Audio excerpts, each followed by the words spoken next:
second take.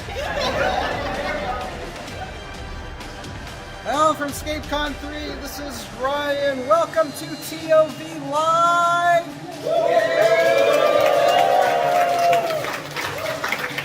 It's Valhalla time!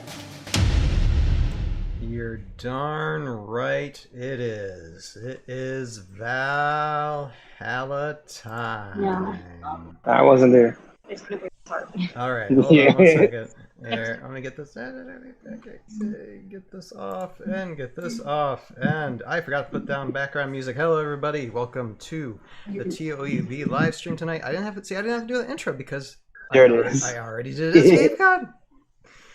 In front of a cheering crowd of people, and I kind of I was hoping that would happen, you know, that the cheering would happen, and it did, so I'm very happy. Hello to everybody who was at ScapeCon 3, and everybody who kicked my tail. Yep, I did not fare well there tonight. And here, hold on a second. But did you lose 22 times? I wasn't there long enough to lose 22 times. I was there for, I only played for a day, and I was 2 wins out of 9 games. And the one unofficial game, which I'll talk about probably in a little bit, which I lost as well. So, anyway, here, okay, hold on a moment. That's not going to work if I don't press play. Okay, there's the background music. That's what I was looking for. Hello, everybody. Welcome to the ToV Podcast tonight. Happy anniversary time for the ToV Podcast. Well, technically anniversary show. The actual anniversary date was when I was in Peru. Couldn't have done that at that time.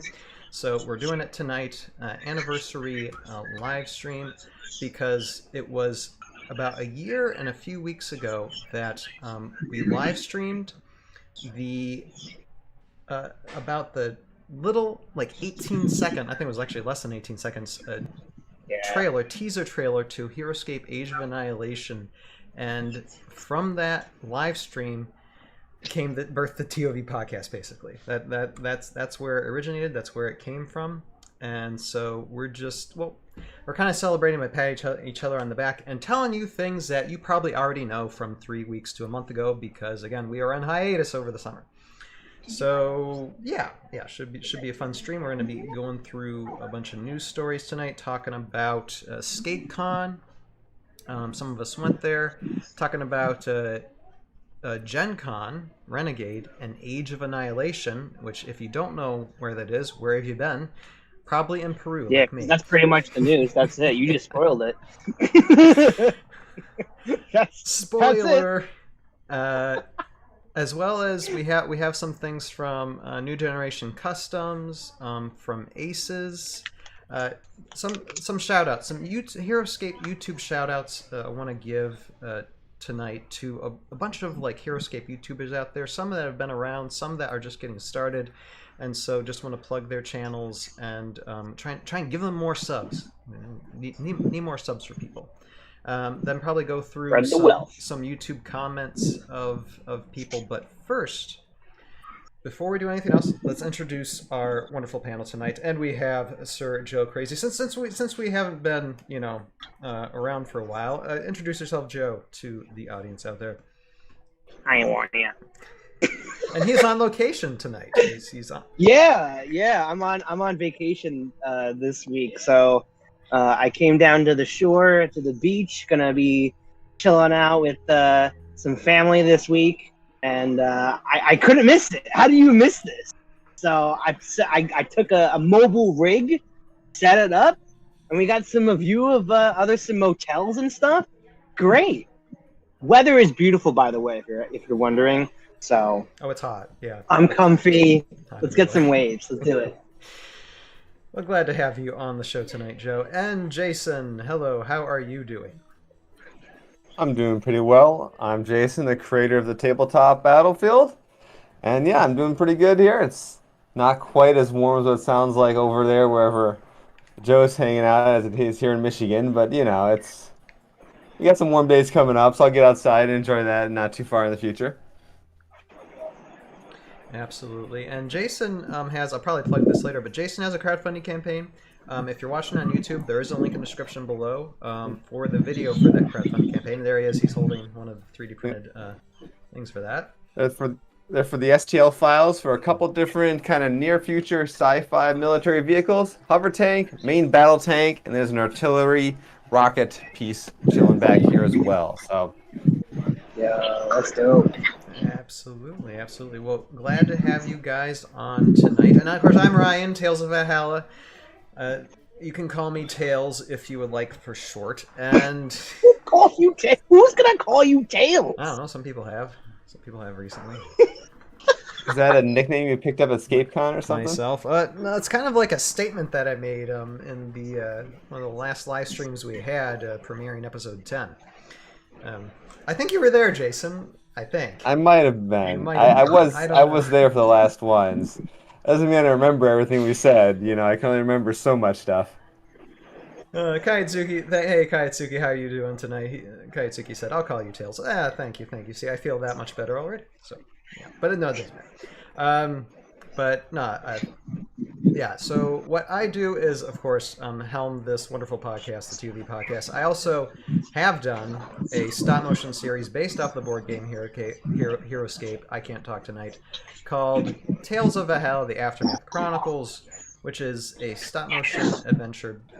I said this already, based off the board game Heroscape, centered around the Airborne Elite. We got seasons 1, we got seasons 2, and we got season 3. Fully complete. Completed. I'm on a break. I am on a break, and you got hours and hours of stop-motion Heroscape content on the YouTube channel to enjoy, whether you're playing Heroscape yourself or just want to grab a bowl of popcorn and enjoy. The story's all there, and I'm happy because that's 10 years worth of that stuff. Yeah, it's not. But since the last 3 episodes of season 3 was released a month ago, we got some contests to do. I threw out some contests out there. I think it's here. For episode 8, I think the prize was basically an Amaro army. Episode 9 was the prime. Now my throat's going. My throat is going already. We're train wrecking hard here tonight, people. Okay. Episode 9 was no, not a prime, just a greater ice elemental. The prime was what I've created in my series. But yeah, a greater ice elemental, and for episode 10, a squad of Zute. And when I mean episodes, I mean you comment and like on the episode in order for your name to be put in the drawing. So we have about like a dozen or more of entries for each one. So how about we get those done? How about we work on episode 8 first here? And so here, I'm gonna pull up. Let's see here. There's so much to do tonight, so much to talk about. Let's see. So do you have like a wheel? Are you spinning a wheel? I'm spinning a wheel. It's already set up here. All right, wheel spinning. Yeah. Let's do it. So we got a bunch of names. So this one it will be for. Can I be your Vanna White? I don't know if we can see you, Joe. I mean, when the wheel's up, it's either you or the wheel, and I'm gonna choose the wheel, I think. All right, so,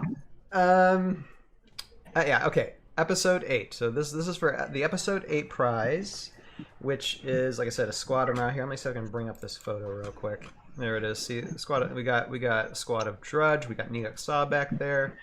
We got Kimoshi. What's this big guy's name? Turkulna? I think it's Turkulna, right? That sounds right. Yeah, I think something like that. Yeah, that's Turkulna. Yep. Yep. Nagrubs and a squad of Stingers. Not a bad haul. So let's see who is going to get it's a solid army. Yeah, let's see who gets that. We're spinning now. Spin, the wheel it goes. Where will it stop? Nobody knows. Boom! So the winner of the first prize is Tyrannosauri. I Hopefully I'm saying that right. Tyrannosaurus. I like that. I love it. I love it. That's awesome. And, yeah. And again, thank everybody for the comments. Everybody left very nice comments on the episode, on all episodes really. But yes, thank you. So Tyrannosaurus, you have won that, and I'll be in contact with you in the next day or so to find a way to smuggle out that prize to you. Okay, now to episode 9, and episode 9 is, let's bring this up, it is in the box, and actually here, I can show it real quick because I have the stuff right beside me. So, okay, in a box, or in the box, there's no other miniatures in here with it, but, let me just, here, hold on a second. There it is. There is the Greater Ice Elemental with its card. I can send the case too, so you can have that case. Nice case. All right. It looks like there's nothing in there because of the ice elemental being so shiny. Yeah, you can see it. You can see it. It's right there. Oh, okay. Yeah. And the card. So yeah, it's there. So someone is going to be getting an ice elemental in a matter of a minute. So okay, for episode 9, Greater Ice Elemental, let's spin it.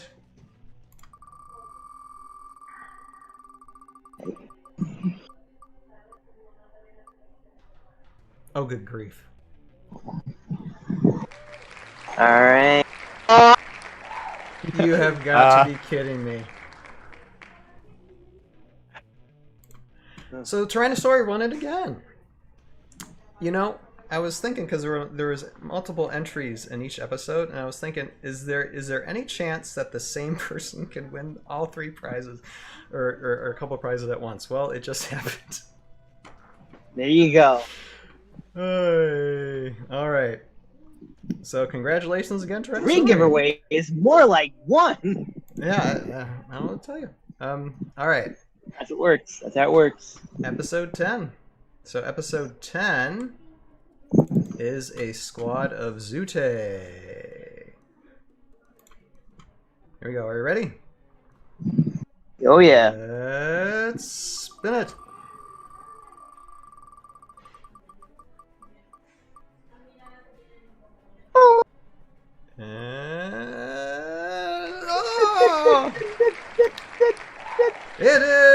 It is someone who I don't know, Demon Hunter P86. Demon Hunter. I don't know that guy. There it is. I don't know that guy. But he's got a squad of Zute. Congratulations. He's the Zute guy. He's gonna be the Zute guy. Alrighty, well, that is the contest, and those are your winners: Demon Hunter P86 and Tyrannosaurus, getting it twice. Wow, I'm shocked. I'm shocked at the chance of that actually happening. Yeah, Kaitsuki, congratulations. Yeah, congratulations to the winners, and thank you everybody who commented. And I'm thinking, and people in the chat can comment, or if you're watching this on YouTube, or you're watching this on the audio sphere, because I know we got people watching via audio podcast as well. Go to YouTube, leave a comment, tell me if you think this is a good idea in the future for ToV Podcasts, because I'll do this for other premieres as well, because there's some premiere shorts that I'll be releasing probably next year. But maybe every once in a while, we could do contests, just ToV Podcast contest type things. Spin the wheel, for the audience. I don't know.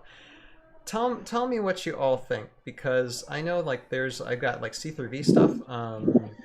Maybe say we just hey everybody, comment on this podcast, and then the next podcast we'll spin, and maybe you'll say win a squad of Maro Nids. Quite possibly. I don't know. I mean, who knows? We'll plan on it. We'll talk about it, and anybody wants to have their input, be happy. Yeah, let us know why you think the Maronids are the best C3V unit, and then we'll do it. We'll just do that. Yeah, that's a possible thing. Like I said, it's something we need to talk about. I know with me and Joe and some of the other panel too. I mean, by next year, there's probably going to be some changes when it comes to the podcast. All good things, and because we want things to just be better, have an audience that sticks, and build an audience. So yeah, there might be changes happening within the next 6 months to the year. So that's something we're I'm still brainstorming. We still need to talk about, but yeah, that is a possibility. Okay, well, here, let me bring this down. So we did the contest. Yay! Glad to get that out of the way. And I just gotta say, I mean, one thing again, it's so satisfying to have those 3 seasons done. It's just, I'm so happy. And anybody who hasn't seen these episodes knows that you probably listen to this podcast and I'm like, well, I gotta talk about this stuff. Well, maybe I'm just delaying for a reason. You never know, but there's somebody missing. Can you guess who it is? Yeah, I'm not going to say anybody, just in case someone unnamed doesn't show. But no, I mean, in all seriousness, though, I can't talk.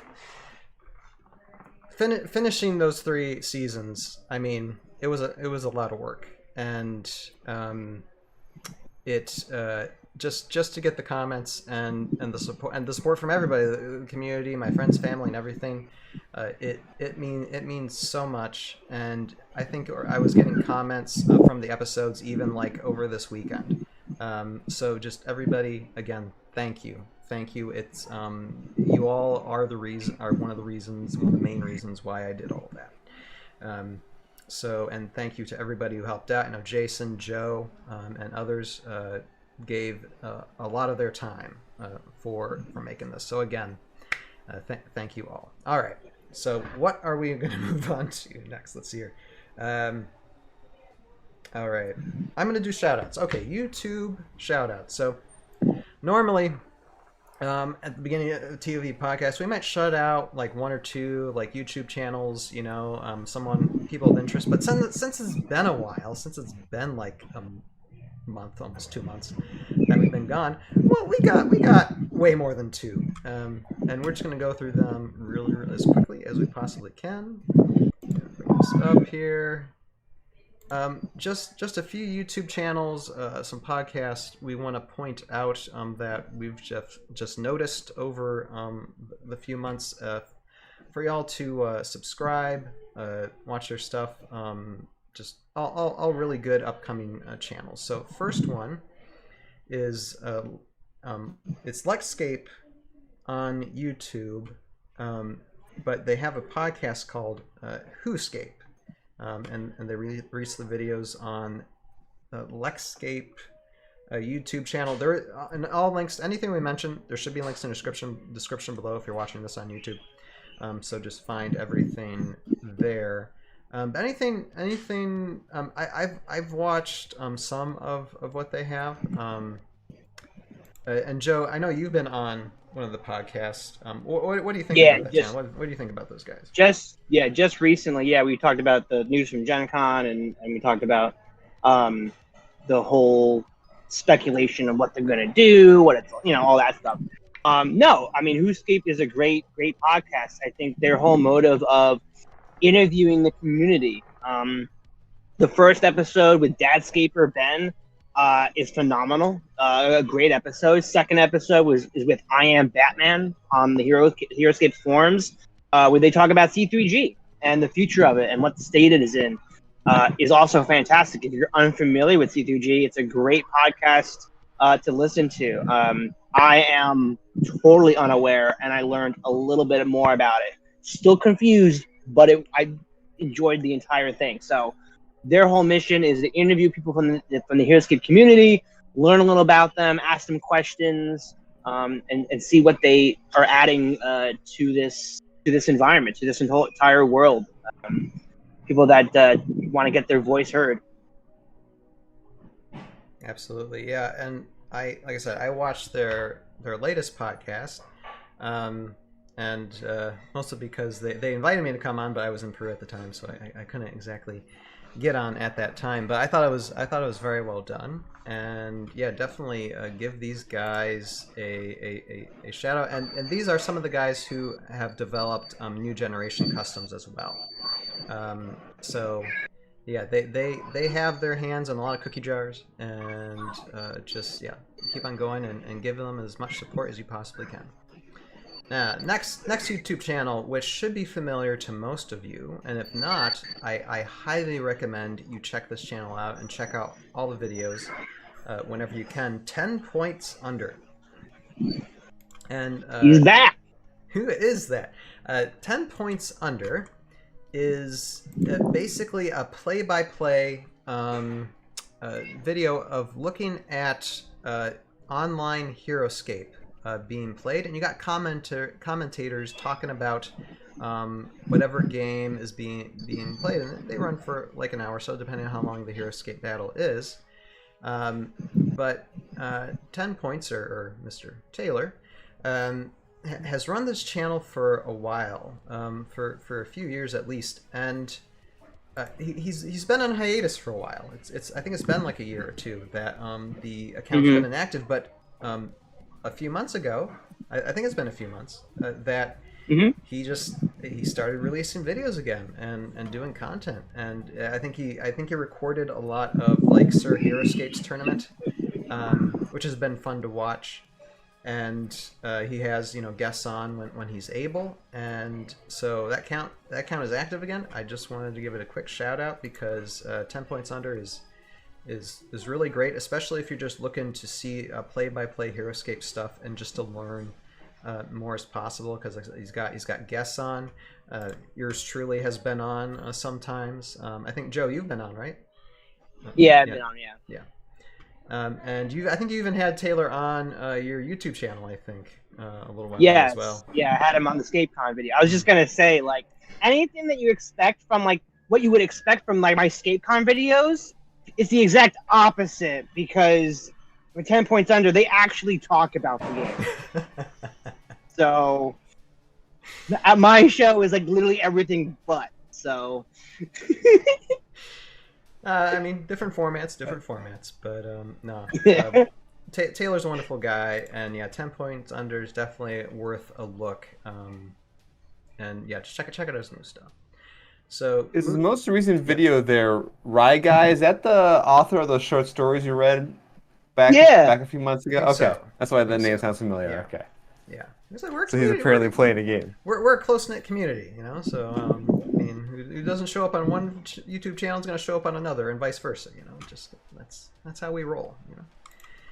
And so next YouTube channel that I want to point out, I really like these guys a lot. I know they haven't released too much, but I think when it comes to like special effects in like a Heroscape type video, like Tales of a Hell aside, these guys do a fun job, and I think Joe, you're starting to do a little bit more with your battle videos as well. Adding like little animations, but these guys do a wonderful job with it too. But it's called Battlescape,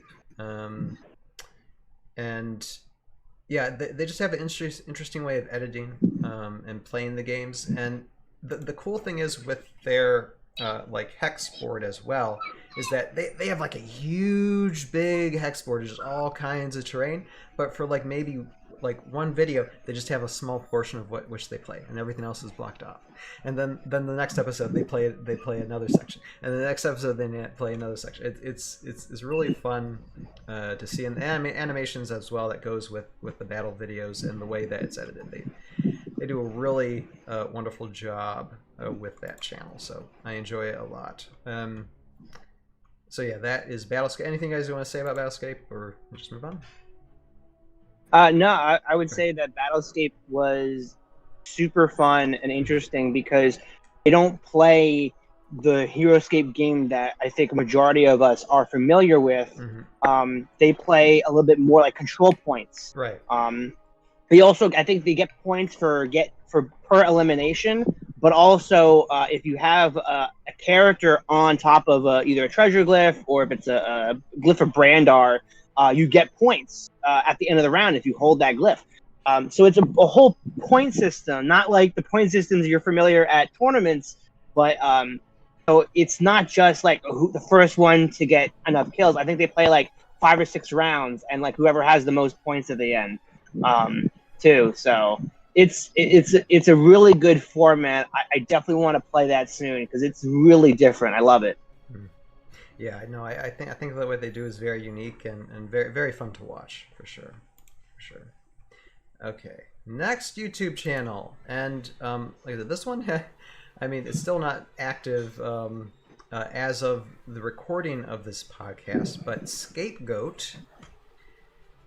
Link in description below. I've heard rumors from Scapegoat himself, like on Facebook, that he's planning some type of RPG Heroscape thing that he plans to release soon. So I just wanted to give him a shout out, so for people to subscribe and just get ready and wait for what he plans to do with this. It sounds very, very, again, something very, very unique. It's not your typical Heroscape game.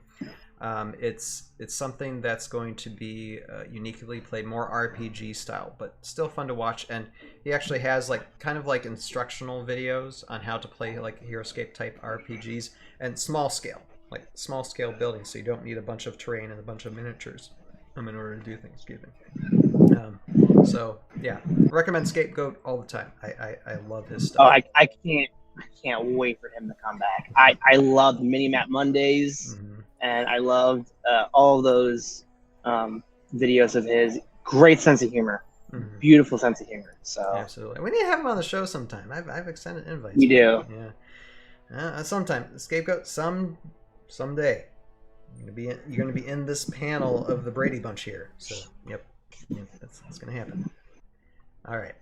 Now, let's see here. Moving on to Doggin Days. Now, Doggin Days hasn't released much, but it takes a long time for him to record these videos, but they're very detailed and very informative.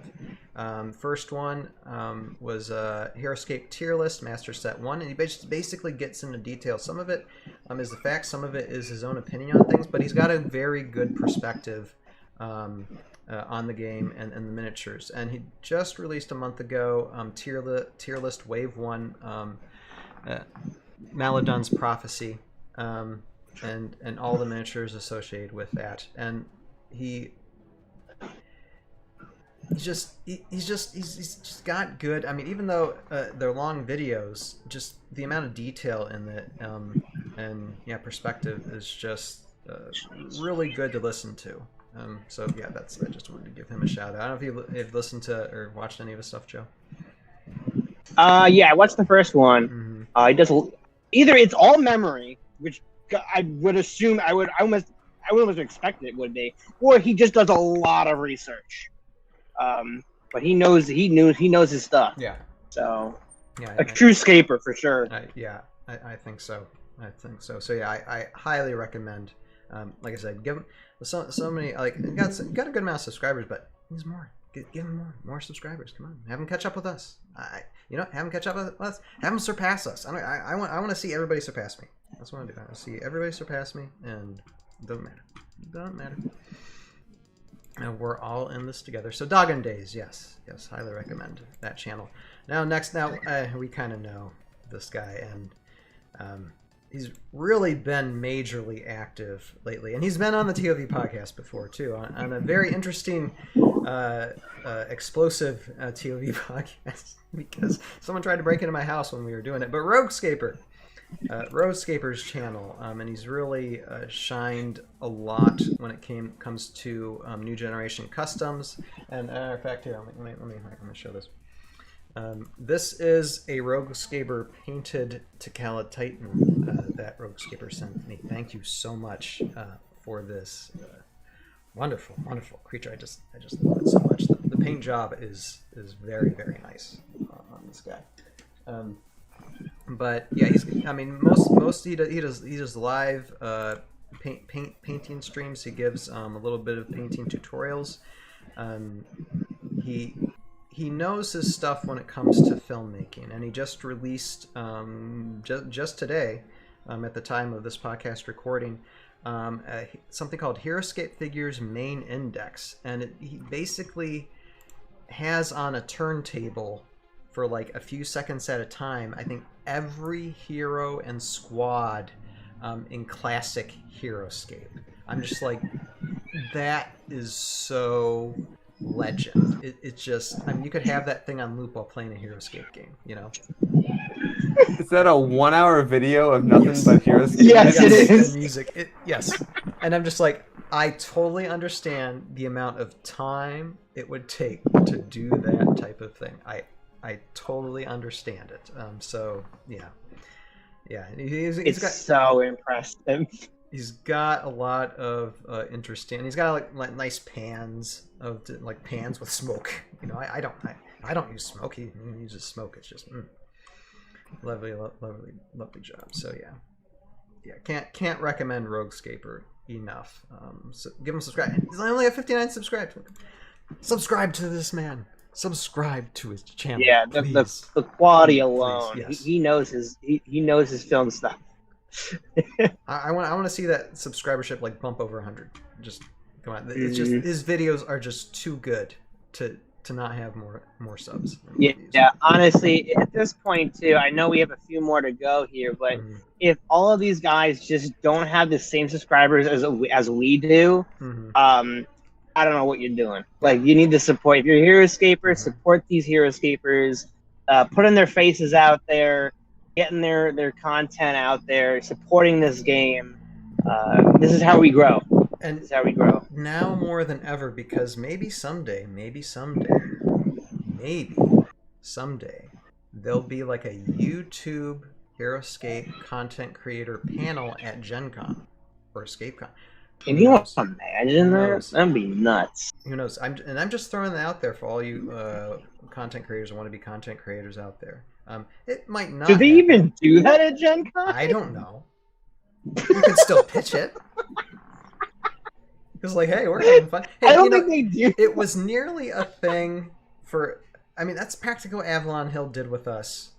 Yeah. You know, for Age of Annihilation, it was just through Discord, and it would totally like bombed. But it was the effort that counts. You know. You never know. I'm just throwing a dream out there. You know, if it provides a little spark and a little bit of effort, for fellow YouTubers out there, yeah, go for it. I mean, honestly, like Brian, Jason, like if we could ever, and even when whoever else we get on that podcast, but if we could ever do a live audience ToV podcast, I think I'll just be laughing and crying the entire time because of how amazing that could possibly be. But that is a stretch goal that is surpass the stretch goals from the HasLab campaign. Just that is so out there. We got time. But maybe we got time. We got time. We got time to brainstorm and plan, and we're getting more good minds, joining us. So anyway, Roguescaper, yeah, and just look at that. He's good at the just designing of the stuff. It's just the graphic design. Love it. All right. Next, next YouTuber that we're shouting out is Blastshark. I think Blastshark has been around for a while, actually, with Heroscape content, but just recently uploaded a video called 2 Easy Ways to Paint Heroscape, and I watched this when I was out in Peru. And it's very, very good, very, very detailed. Lots of very good tips about painting that I saved on my list because I want to watch it again. I'm probably going to watch it like 2 or 4 more times just to get down painting. Because I plan to paint a Samuel Brown and Agent Shaken Not Stirred, and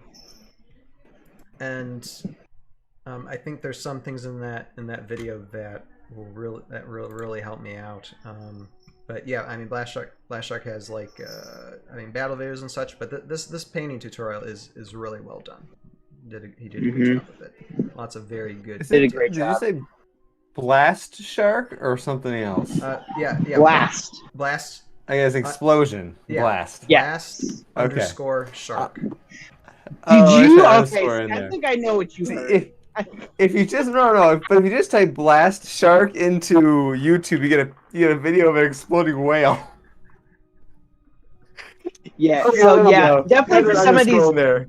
Make sure you go to the description for these, or if you do type any of these in, put Heroscape at the end of it. They do. These guys are so small, they don't even show up the first time you type them in. They need more subs. They need more subs. And Rogue Idealist is on the chat right now, live. Rogue Idealist is giving a smile. And yes, we just promoted your YouTube channel. And he's saying Blastshark does good work. Yeah, all you guys do good work and sub. And like I said, links in the description below if you're watching this on YouTube. Definitely make these guys more well known. Come on. Destroy that algorithm, even though it changes like I think every second. But yeah, for sure. Yeah. Blastshark just definitely needs just look 35 subscribers. Come on. We can do better than that. Come on. We're a Heroscape community. This guy's been around for a while. We can do better than that. Come on. Bump it up, guys. Bump it up. Give this guy like a really happy day or a really happy week. Come on. I support him. All right. Blastshark. Okay. Very informative videos. All right. Next up, this YouTube. Let's see this YouTube channel, Heroscape Legends. I even think they got an Instagram account, which I like as well. But just so many videos of Heroscape here, and like building maps. How to rebase Heroscape C3V Custom figures, gives you tutorials on that. As well as like unboxings. It's just so, you can tell they love Heroscape so much, and they put a lot of time and effort into those videos. So definitely want to give them a shout out. And do you know anything about this channel, Joe? I've watched a few minutes. I've because some of the videos are a little bit longer. But yeah, no, it's still really good content. Right. I love the passion that's shown in it, and yeah, they do a really good job with a lot of these videos, especially when it comes to like C3V Custom figures. I really like that video. That really helped me. That showed me, okay, what do I need to get to do my to do this custom, to do the Calgareth there. Look at that. I actually caught some people's attention when I played her in ScapeCon. Oh, and yeah, Roguescaper. See? There's your Titan. There's your painted Titan. Right beside me tonight. Alright, now, I think last but not least, so yes, check out Heroscape Legends. Again, give them your subs and your views. Now, last but not least, although kind of least because dude only has one video, but I just want to give him a shout out. And link in the description below shows his video. Give him a sub. And this is someone that is really just getting started, and called Cheeky Heinz. I don't know. That's just his name. But Cheeky Heinz has a video called Introduction to My New Heroscape Channel. And you can tell this is someone that's passionate, that is like seeing a lot of content creators like Joe Crazy, Sir Heroscape, MK Plus Ultra, and others. And just like, hey, I want to do that too. I want to try to do something too. And so I'm just doing my best to encourage him, start unloading subs on him to boost him up and be like, oh, I better get something out there then if I'm getting an audience. And yeah, definitely share some love, and just say, look forward to what you produce in the future for sure. I think you commented on his video too, Joe, didn't you? I did. I mean, he said my name, so it summoned me. So that's all you got to do. You just say my name in your video, and I just pop up. Say his name, Joe. So Crazy. No, I mean, I thought it felt. I go through YouTube every couple of weeks and see what the most recent videos are, and just to look for new people like Cheeky Heinz that pop up to make videos on Heroscape. And so I saw his video, his name, he said my name. I was there. I was like, all right, this guy, like, he introduced himself. He did a great job with it. I think he definitely has something to say about the game and the future of it. So go check him out. It's a pleasure to see everybody every other day. Somebody's popping up, making a YouTube channel, talking about Heroscape. I'll say it again and again. Big, huge franchises like Five Nights at Freddy's and Minecraft wouldn't be the games they are today if they didn't have the community members and the YouTubers that made videos on those. So Absolutely. If we just make more videos, if we get more content creators started, then we can get Heroscape to be just as powerful as any other franchise out there. So we can do it. Absolutely. Yeah, and yeah, Cheeky Heinz, just, show us what you got. And you already have some of us as an audience ready and waiting. So yeah, look forward to see what you're gonna do in the future. So okay, so that is, and again, all those links, most of the links we mentioned, anything we mentioned, already in the description below on YouTube. So go ahead and check those out. All right. Next story we're going to talk about is new Generation Customs, because they've shown some things, they've made some announcements in light. Kind of doing everything backwards tonight. We'll explain it in a little while. Trust us, it'll be okay. But they released some things. They made an announcement. So I think I'll do an announcement first, and then show what they have. Well, again, NGC, and they're behind like the Stakal Titan here, which is lovely beast of a miniature. But let's see if we get this. Okay. All right. Let me bring up there. Okay, and they actually have an announcement on their website, which again, link in description below. Website, but it says New Generation Customs is a Heroscape fan project with one goal: to provide groundbreaking, unique, and 3D printable custom content for the battle of all time. Our figures are designed to be compatible with classic Heroscape, the new Age of Annihilation content, and widely used fan customs from existing projects like C3V and SoV. Want to get involved? Start by using our units currently in playtesting below and submit a playtest report. I just want to see, because he's talking about something. I just want to see if I was on camera or not. That's why I just kind of tune in and check it out. What'd you say, Andrew? Joe? Okay. I don't know. I think he's talking to someone. All right. Want to get involved? Start by visiting our units currently in playtesting below and submit a playtest report to let us know how it went.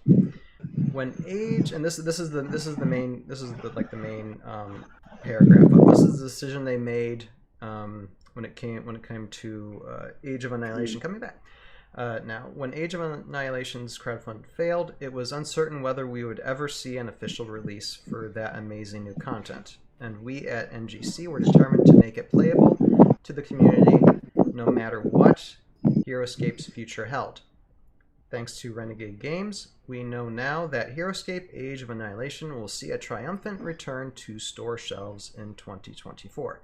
As such, NGC has decided to release the last of our concept work on Age of Annihilation figures, Zed, Gerushia, Halachot, I'm sorry if I'm butchering these names, and the Vorid Glide Strikers in Wave 2 Valorex Vow, coming August 31st.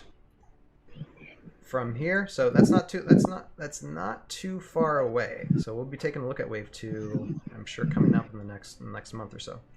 From here, NGC will deliver innovative new customs set in Age of Annihilation and continue our work of supporting 3D printed customs by and for the Heroscape community. So, they're basically, and I think it's a good call to,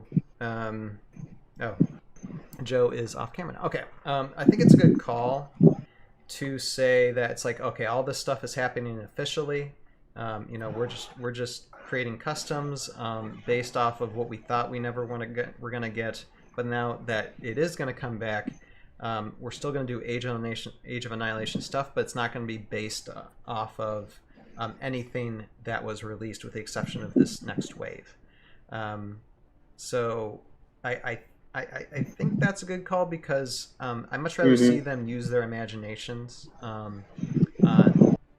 mean, because there are customs. I mean, C3V is basically customs based off, like, from the imaginations of people based off Classicscape. And if they do something like that for Age of Annihilation stuff, I'm okay with that. What do you guys think? That sounds like a good plan. If you're releasing exact copies of what Renegade is releasing, you're going to probably draw the ire of Hasbro and their lawyers because they're the ones who are responsible for protecting their intellectual property. Yep. Not Renegade. So, yeah, they're a fairly large company. You don't want to face them in any sort of legal situation. Yeah, no, you don't want to do that. No. Especially, I mean, if you're just doing this for free. It's like, no way. Yeah, it's a really good idea for them to start working on something like that. Just go off brand, just go off, do your own customs. Because I think the C3V isn't going to be doing anything with, Volorak, Revna, like the new generals. So if they can bring something to the table, NGC talking about bringing something to the table with using those new generals and whatever new generals, because crossing our fingers, Thorgrim Thormum is going to be a general, which is something teased right at the end of the campaign. I look forward to that.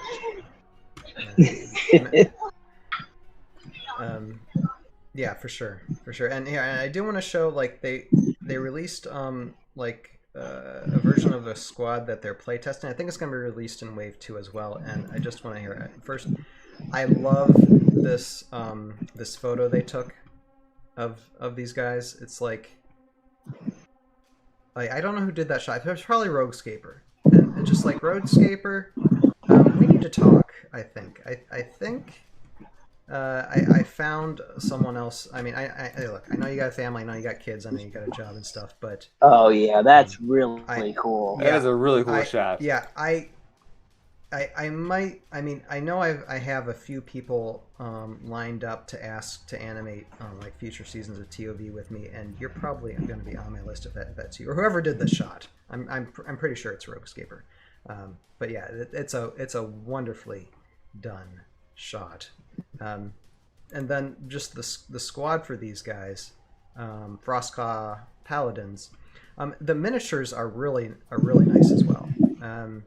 But the champion bonding, the run. But one thing I like is the fact that these things have 2 life. A squad of 4 with 2 life. And I'm sure we'll talk more about the wave coming out when it comes out. I don't know. I mean, right now that looks to be my favorite. It just love it a lot. But anyway, okay, back to that. Wait, okay, yeah. And then of course with their cards they have like the lore that they make for these guys. But just look at that. Look at that. Beautiful. And here, get the.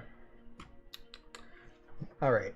So that is NGC, and like I said, I'm sure we'll talk more about those guys. Probably even have them on. I mean, if we look at a wave, at their wave in the next few weeks to the next month or so, we might have Lex or Roguescaper or one of them on, or one or a few of them on to talk about the wave as well. So yeah, definitely look forward to doing that in the future with them. All right.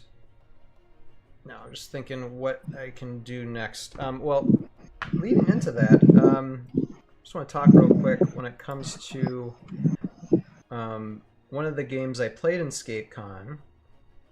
I'm just going to talk about this pretty briefly and then be done with it, because it has to do with Decal Titan. I played it once, not for a ScapeCon tournament, but just a nice friendly game.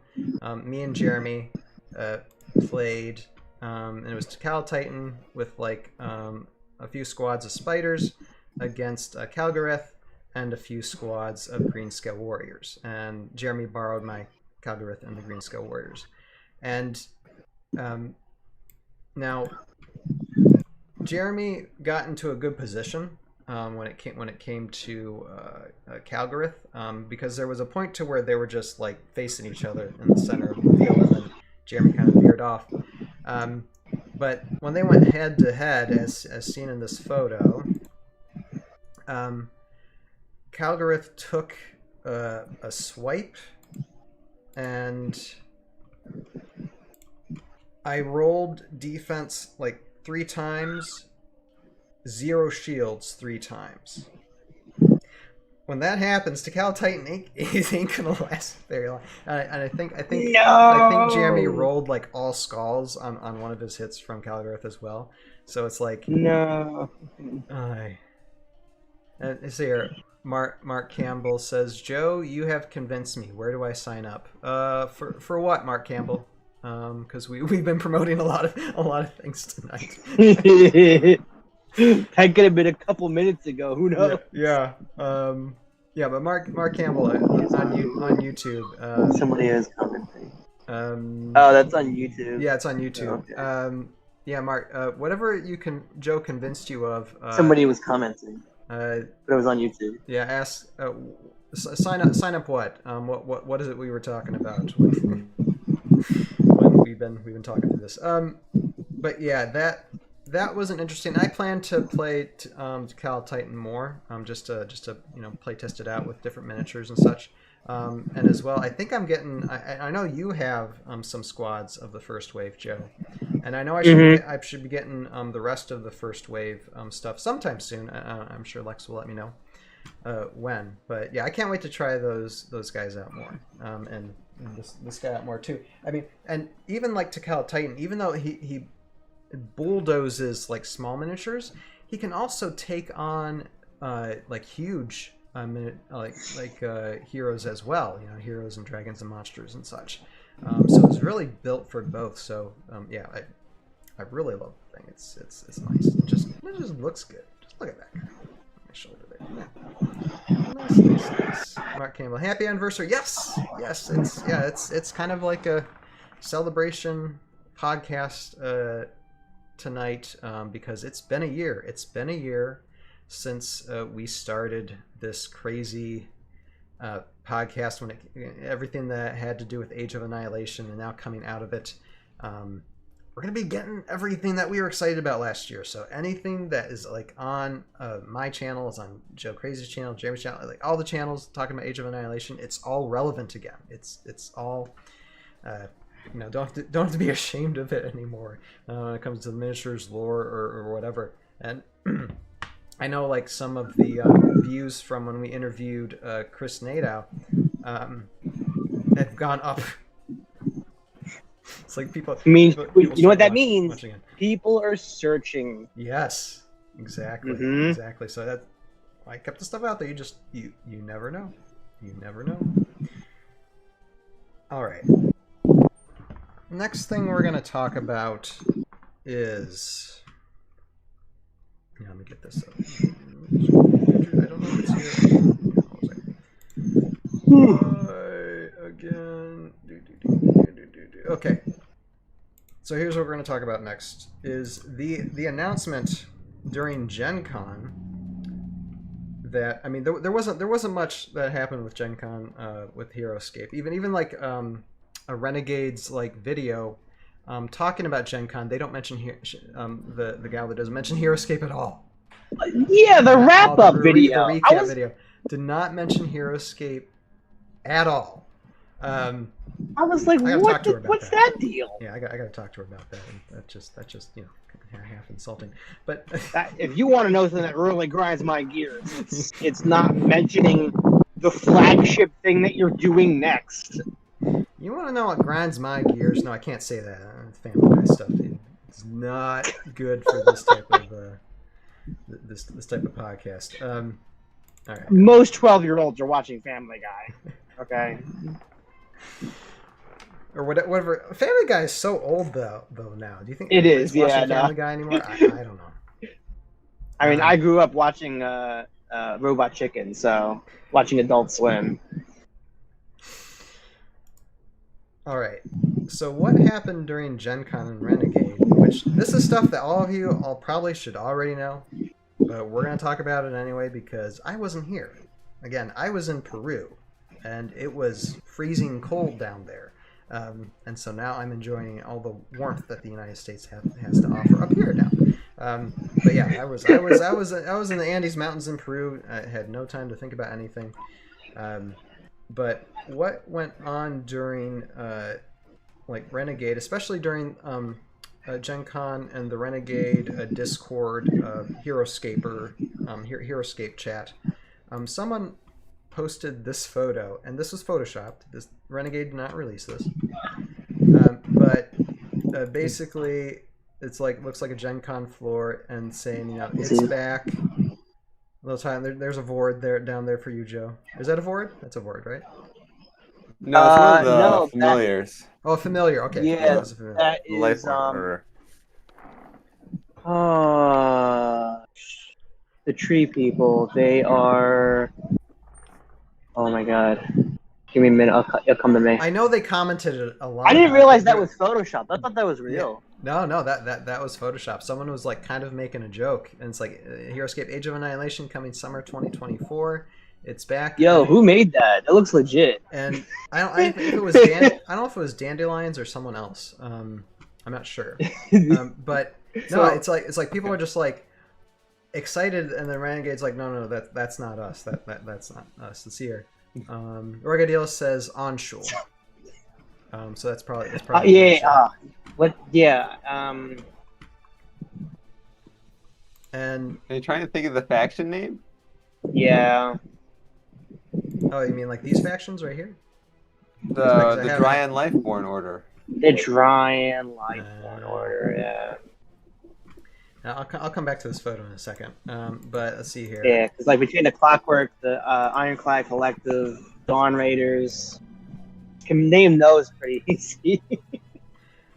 So what ended up happening was, so that Photoshop photo was shown, and so you know everybody's just like, oh haha, that's funny, but you know Renegade's probably not gonna announce anything besides just giving away pins like these at GenCon. Yes, I got one. I wasn't at GenCon, but I got one because I went to ScapeCon 3. Super jealous. Yeah. Roguescaper says that was made by Dandelions. Okay, yeah. So that Photoshop thing was okay. So it was really good wishful thinking because not long after that Photoshop thing was discussed, this was posted, and this was at GenCon. Heroscape Age of Annihilation. There's a pin. Age of Annihilation is back 2024. And there was this website thing that just went to, you know, Renegade and didn't really show anything. But this was, and this started people talking. Wait a second, Heroscape, but so we're getting Age of Annihilation 2, and yes. So Scott G says, and Scott G's the owner, right? He's the guy. He's the head honcho. He's the guy, right? Yeah. For Renegade, yeah. So he says, let's see here. Okay, we get to the first one. You were all busy while I was sleeping. We will use all figures shown during the campaign in the near future. Exact use and timing TBD. No reason to leave anything out. Which means exclusives are coming back too. And the stretch figures from the original campaign, which is the ones that we are most excited about anyway, will be made available in some way to be determined, so don't stress about that. We are getting everything. We're getting everything that we got excited about last year. Nothing is getting wasted away, thrown out into the trash. So, where was that post from? Was that from their? Does Renegade have a Discord? Yeah, they have a Discord. Or something? Yeah, they got a Discord. Okay. Yeah. So yes, Scott G announced that, and I mean, you know what, and then that was it. That's all they had to announce, and for me, that was enough. I'm just like, and yeah, Sonlin 2.0. Roguescaper says, "My king, you shall return." It's just like evil rant. We're getting an evil. That's gonna be, if you like it or not, canon. That's gonna be canon. Yes. I'm sorry. Does it have to be canon? They could just do something where it's like some alternative history, or it's like a clone of Raylan and just an evil version of her. It could be. Yeah, you never know what they're going to go with the story, but as from our interview with Chris Nadeau last year, Chris, unless they're going to change up the lore, but when we interviewed Chris, he said there's no multiverses. It's all one timeline. When it comes to Heroscape canon. Now, if Renegade's gonna change that or not, I don't know. But my guess is if they're bringing back Age of Annihilation, the miniatures and everything, then, and this is a question I'll probably want to ask them if we get them on sometime in the future. Hint, hint. Renegade might be on sometime in the future. We'll see. We'll see what happens. But the question I would want to ask them is if you're keeping all the miniatures and you're keeping obviously the backgrounds of the miniatures and the generals, then it is my guess that you're keeping the lore as well. Everything we talked about with Chris, that is probably on the table too, most likely. I don't know why you would change up the lore if it's already built. Yeah. Same like the alphabet. So I can start making thumbnails with the Valkyrie language, and it's relevant. Yeah, Valkyrie. Yeah, just like I said, and that's one thing that I was thrilled about the most as a content creator, was the fact that everything that we released last year, everything we recorded, is now relevant again. That is the thing that thrilled me the most. That I was excited about the most. That everything we made, that was like, that lost all the value in November last year. Now it's like, boom, it's back on the market. It's just like, and yeah, thank you, Renegade. I mean, like I said, I don't know how things are going to happen in the future. I don't know if you're going to drop the ball and then make a terrible decision. I hope not. Fingers crossed, because like I said, it's hard to trust anything. But I think this is a great step. I think, I mean, this heals, I think, a lot of wounds. At least for me. That pain of the failed crowdfunding campaign last year. Anytime we talk about it earlier this year, like, my heart hurt. It just, like, you just wince a little bit. Now, I mean, it still hurts, but it's not as bad. It's not as bad. It's developing into a scar, which is just fine. It's just fine. I mean, I knew it would happen. I just didn't know it would happen so soon. Right. So. Right. Well, why not release everything that's already? I mean, what? It's just like. It wouldn't make any sense. It's like, okay, transfer all the stuff to Renegade. Release it. Done. That's it. I mean, they could just send it to us, and then we could just deal with it. That button. Yeah, let them spend the $2 million upfront cost to produce everything, and then they can sell it and try to make money. Maybe that's what happened. They're like, hey, we'll pay for it if no one else. I mean, sure. Hasbro doesn't want to put the money up, so why not give it to somebody who will, and Hasbro makes a small cut out of it, Sure. Mm-hmm. Yeah, they made so much money from all the RPGs that they're going to be selling this year. So, I mean, My Little Pony literally just funded Heroscape. Great job, everybody. Great job. Yeah, I know. Austin, a.k.a. Tabletop Bro, will be thrilled, Yeah.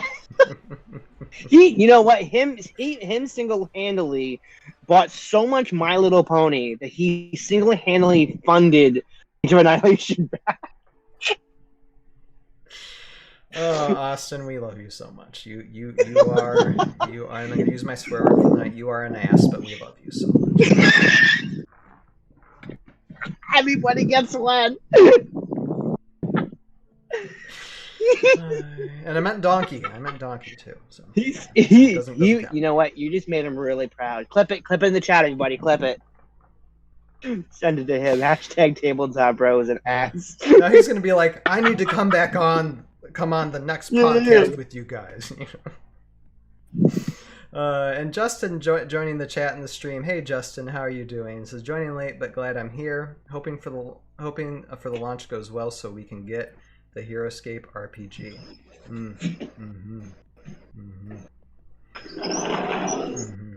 Yep. I'm like I said, I don't know. Like I said, hopefully we'll get like some type of interview with Renegade, sometime. because we'll have a lot of questions to ask him, and some they probably can't even answer, but it'd still be fun. Honestly, I think all of them they wouldn't be able to answer. It would just be like, "Hey guys, we're Renegade," and we go, "Hi Renegade," and they just leave. That's it. That's that's the interview. Just tell us about Heroscape. Well, it's a game and it's called Heroscape. That's it. Yes. Thank you so much. We had fun tonight. We really did. But yeah, we love you. We love you, Renegade. Okay, and there's a close up of the Heroscape pin that I had. Actually, the I don't know why the color came in so good in this photo, but it looks like from the trailer almost, just the red and the yellow, just nice. Anyway, so yes, I got a Heroscape pin if I hadn't told you yet. But yeah, like I'm glad I kept these things. You know, we're getting this. Okay. I'm done. I'm calm. Now for something that's a lot of fun too. So, Jeremy, our own lore master, YouTube channel, the Elysium Call It, as well as a Twitch channel. He did go to GenCon this year. He went GenCon for a day and checked out both Avalon Hill and Renegade's booth. Met a lot of people, and hopefully he'll be on. Hopefully sometime tonight, sometime before the podcast is over, to talk about it. But one thing related to Tales of Valhalla that he talked about was that Jeremy met Craig Van Ness. And Jeremy sent me this message, and I had just flown back into the States. I was in Miami. I got in a rental car. Me and my wife and son stopped at a restaurant to get some food before driving from Miami to Nashville. And Jeremy sent me a message saying, "Hey, guess what? I met Craig Van Ness." And I mentioned Tales of Valhalla. And he said, and Craig knows Tales of Valhalla, watched it, and enjoyed it.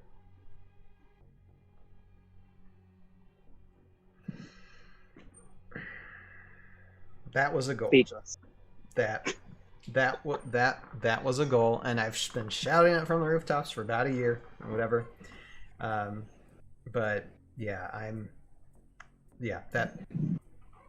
that was a goal. So I'm glad I got approval from the king, basically. One of the original Heroscape creators, the guy Craig Van Ness. That made me incredibly happy. And Craig, if you're out there, if you listen to this, there is an open seat for you on the ToV Podcast anytime, sir. That would be one of the best episodes ever if we could have you on. And I think it'll probably happen. I think it's going to happen sometime in the future. And it would just be fun just to talk about everything that happened. I mean, obviously there's some things you can't say recently, but just talking about old classic Heroscape, and how we got started. And yeah, I mean, that would be an entire night. And that would be fun. So yeah, I definitely extend that invitation out there. He's welcome, to come on really anytime. Like I'll just pop up in ToV Podcast like Monday morning. That doesn't matter. Just we're on. We're talking. Doesn't matter.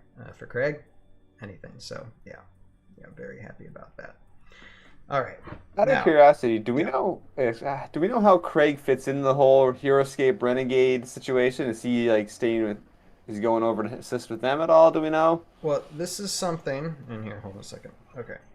This is something that I wanted Jeremy to talk about, but I don't know if he's going to come on tonight or not, because he is running a little bit late. But from what I know, from what Jeremy said, that Craig is in contact with the lead developer of Renegade. Now, it's something that not everybody probably does know. And I'd rather it come from Jeremy, but I will say that Craig is in contact. He's not.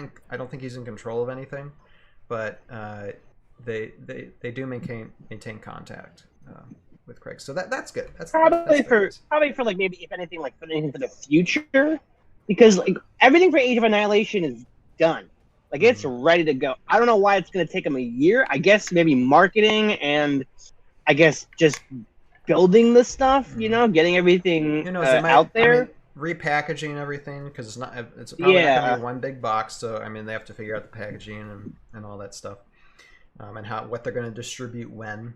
Because I'm sure they're not gonna have everything out by this time 2024. Like, they're gonna take their good old time, which is just fine.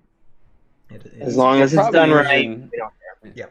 Yep. They're probably using an entirely different logistics system for assembly, different manufacturers in China, wherever it's going to be, versus what Hasbro was using, so they got to go that process again. I don't even know how far Hasbro got down that road of even making molds if they did.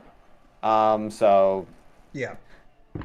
Who knows? Yeah, we'll have to see, but I know there's going to be a little bit of work there. There's going to be a little bit of work in that type of thing. So, but yeah, I mean, that's all I pretty much know from GenCon. And like I said, if Jeremy pops on, then we'll ask him about it. But how about we move on to ScapeCon and ScapeCon 3. Wait, was something else? Oh yeah, okay. Well, we'll do this. No, we won't do this. This is what happens when I do things, when we shift things around. Okay, so yeah, ScapeCon 3. So I guess I'll just give my take on it. And here, let me bring this up. And that was let's see, the intro video I played at the beginning, and for those of you who are listening to the ToV podcast, you'll hear the audio of me saying take two, and then I do the intro and everybody cheers. Yeah, so that was me at ScapeCon 3. That was the first night, and for take two, I did take two because first time instead of pressing play on my phone, I hit a photo. So I was talking as if I was recording. I wasn't recording. So yeah, that's the inside knowledge of that. But when it comes to ScapeCon 3, I was there Wednesday.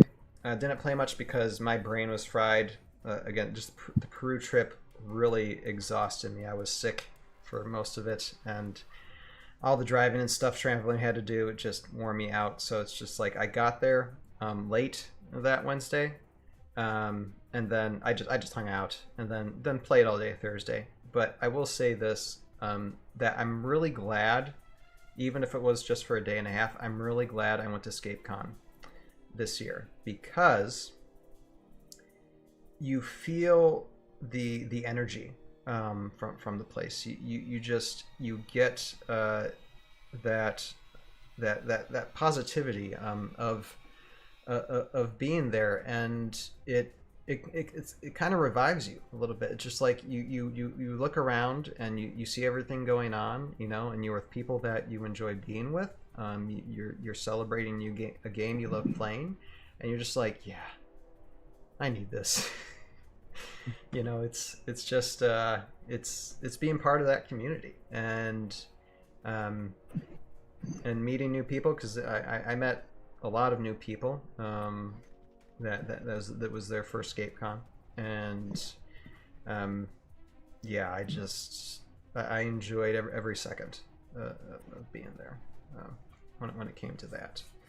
And what more can I say? I mean, oh yeah, I can mention that because someone asked, I think it was the person that I don't know their name, asked in like I did a live stream last Wednesday, and I was talking about ScapeCon a little bit.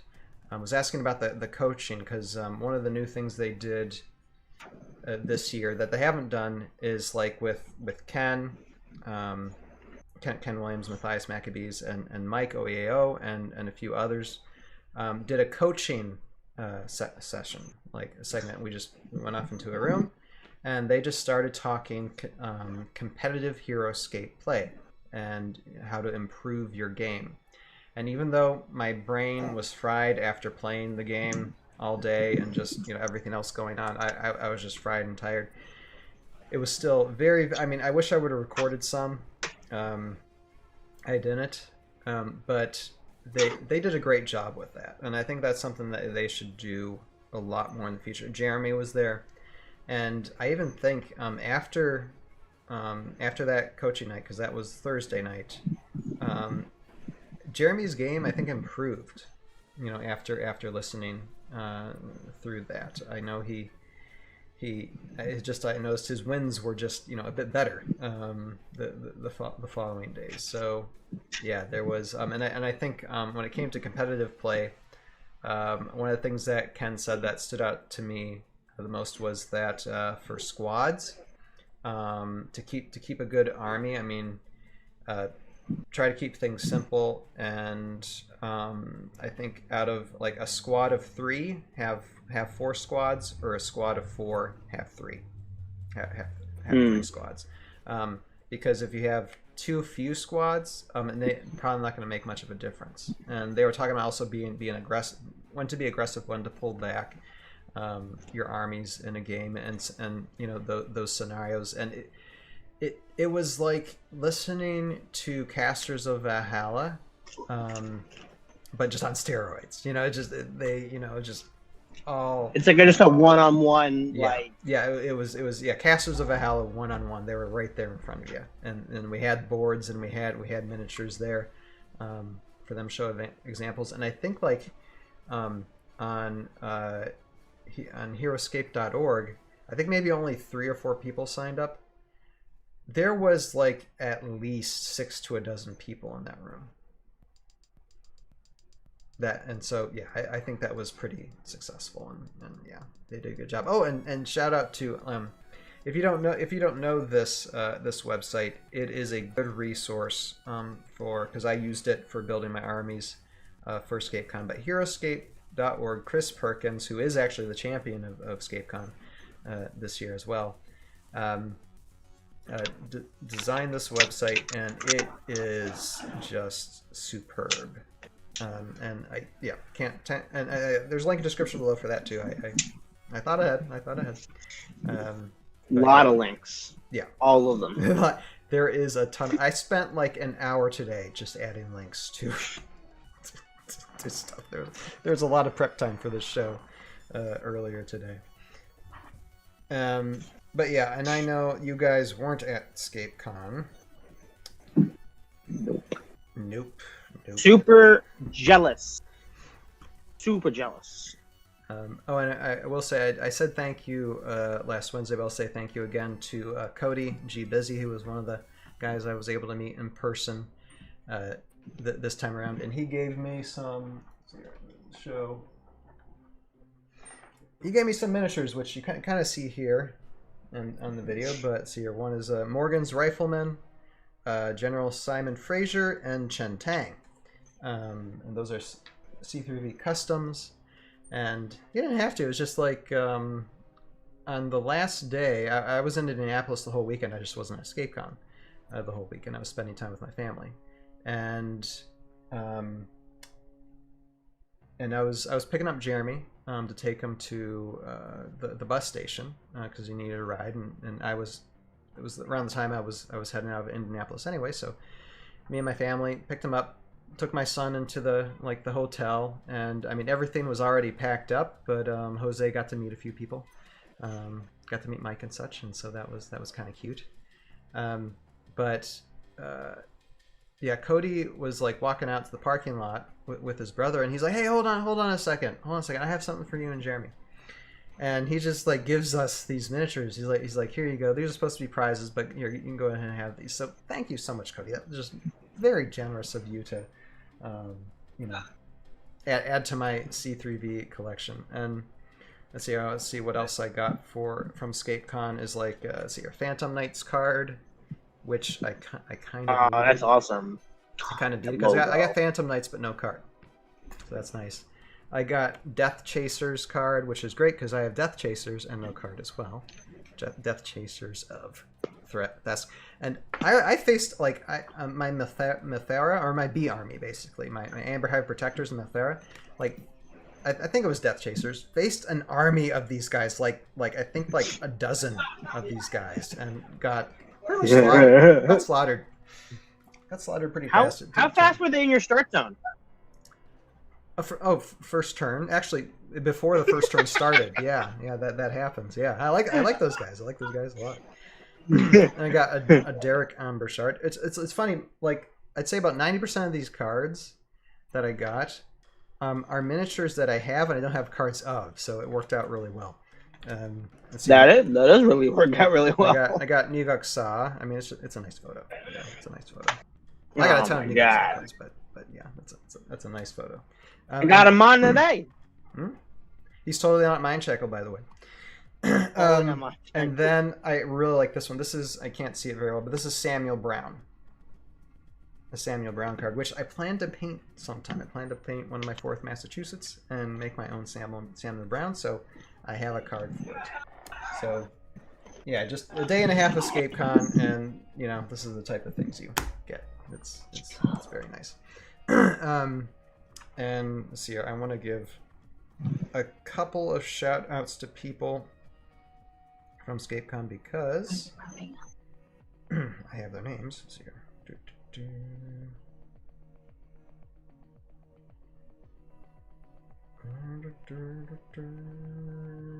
There. All right. Yeah. Shout out to, of course, Matt Kress. You know, Matt was there last year and he was there this year. Always wonderful to see him. Cody and his brother David, as well as Kristen and Anthony. Kristen, if she doesn't mind me telling her story, she is legally blind. And she and her husband Anthony were there for ScapeCon, and I believe Anthony played, but she played as well, and I played against her in a game, and she beat me. And I mean, like I said, legally blind, don't let that stop you. That's all I can say. She inspired me so much, and it was lovely meeting them. So, and I told them about my channel, so hopefully they'll listen to this sometime. But yeah, it was lovely meeting them and everybody else there at ScapeCon, and hope to see you guys next year there, because I'm certainly making plans to go. And Rogue Idealist says, I'm making the journey next year to ScapeCon. Can't wait. Rogue Idealist, then can't wait to meet you, sir. Can't wait to meet you. That I think if a bunch of us end up going, it's going to be a party. It's going to be a party. So on the Thursday you were there, what was the tournament format for the day? Because didn't they have like an official format each day, and then like a do whatever you want thing? Yes, that. And here, let me find that part. I can talk about that a second. Okay, so well, Wednesday was Three-Headed Hydra. I'm not going to discuss that again. That's basically like a team format, and since I didn't do it, I'm not going to discuss it. Because then I was talking about that last ToV podcast with Ken and Paul, and even Ken's just like, I don't understand this, but we're going to be doing it anyway. But what I did on Thursday was, let's see here, let me get to these, was Delta Rule of 12. Ooh, okay. And in the morning, and VC bring 2. Okay. So Delta Rule of 12, I believe that's use Delta points and no more. I think it's you can't have 12 or more of the same miniature. I believe that's what it is. Right. Yeah. And so for that, I used I had a Kurok army.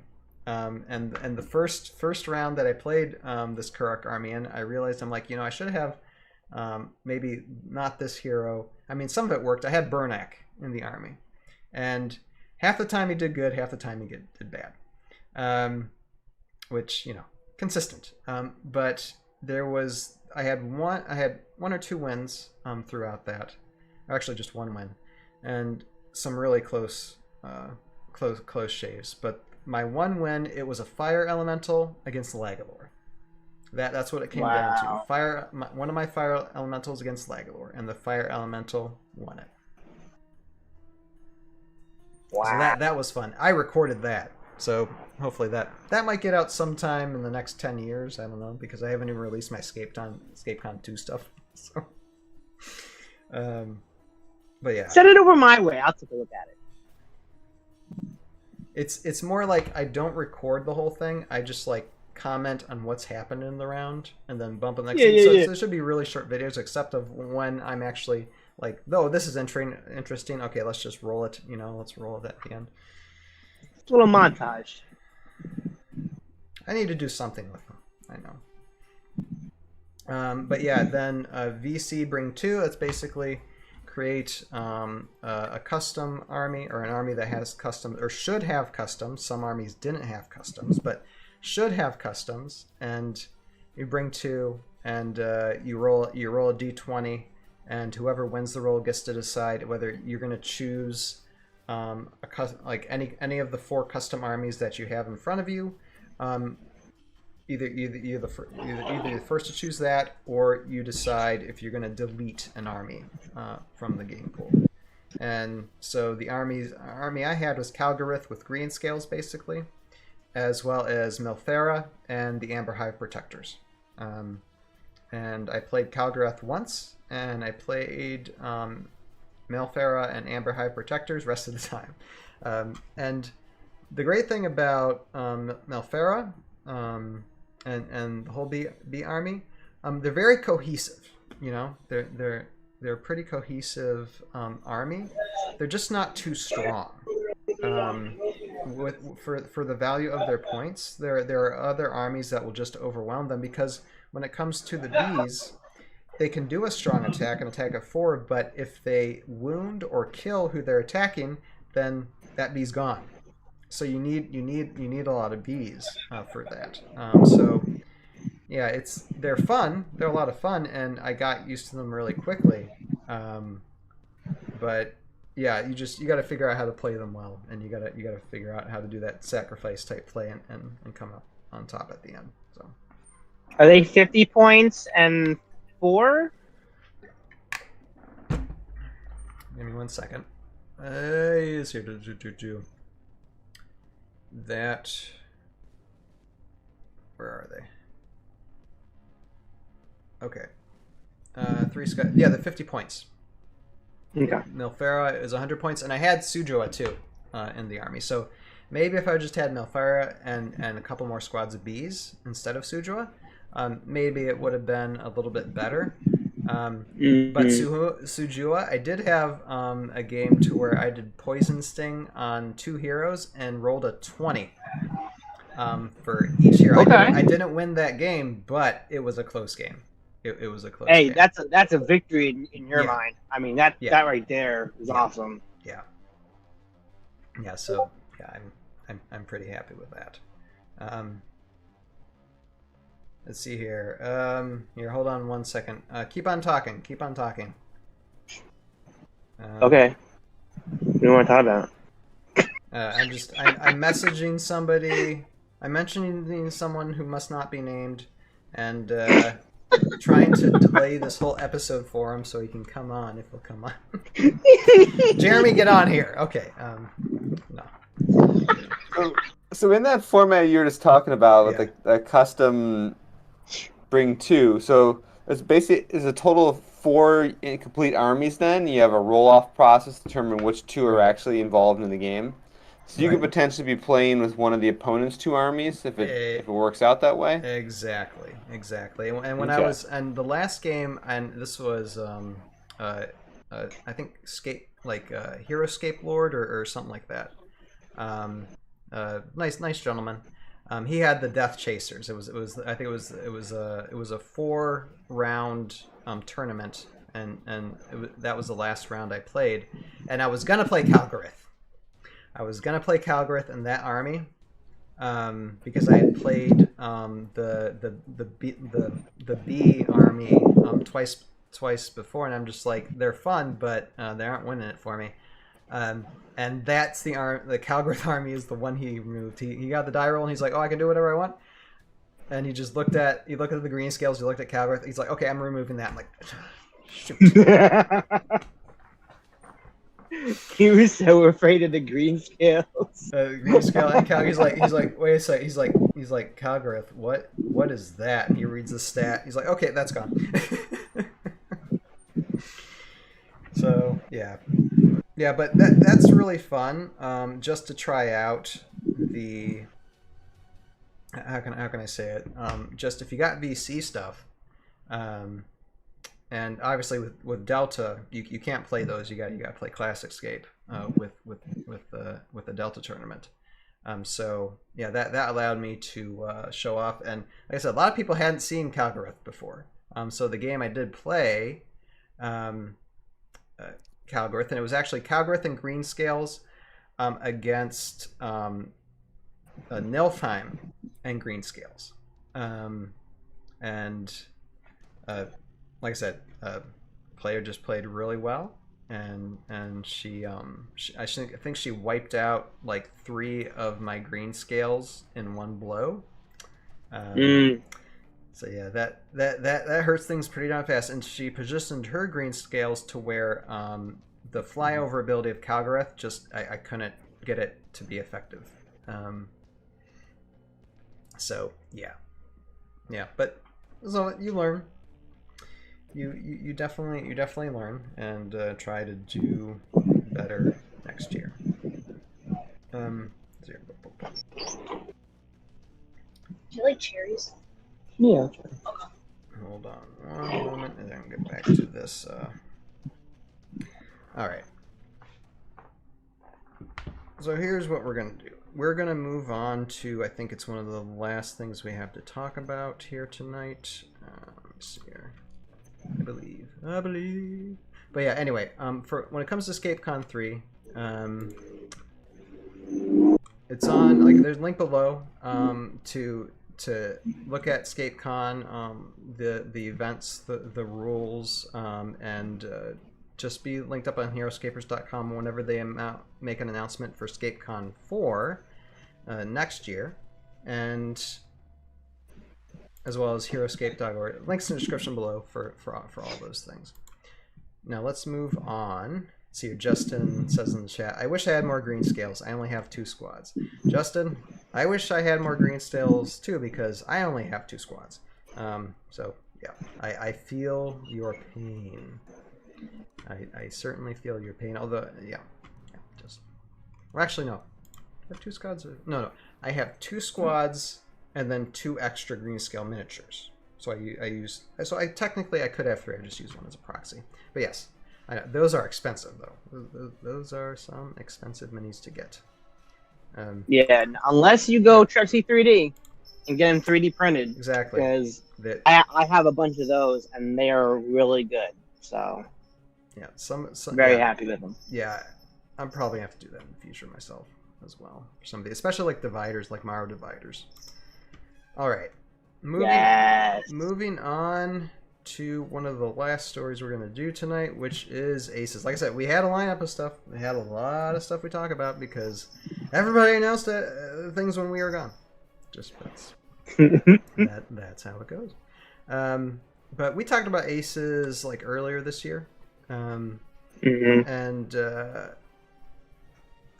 let's see here. I'm trying to find. Okay, the point of Aces was let's see here. Welcome to the home of Aces, where we answer one question: is this VC unit compatible with AOA design? So basically, I'm figuring out the compatibility with what was released with Age of Annihilation with everything else. Now, what's been announced, this might become irrelevant really fast, but we do appreciate for all the work like Jeremy, like Dadscaper that have done with this. But they do have an announcement, so I'm going to just read it and take what you will from this. So it says, friends, I'm very excited to finally make an announcement on behalf of Aces.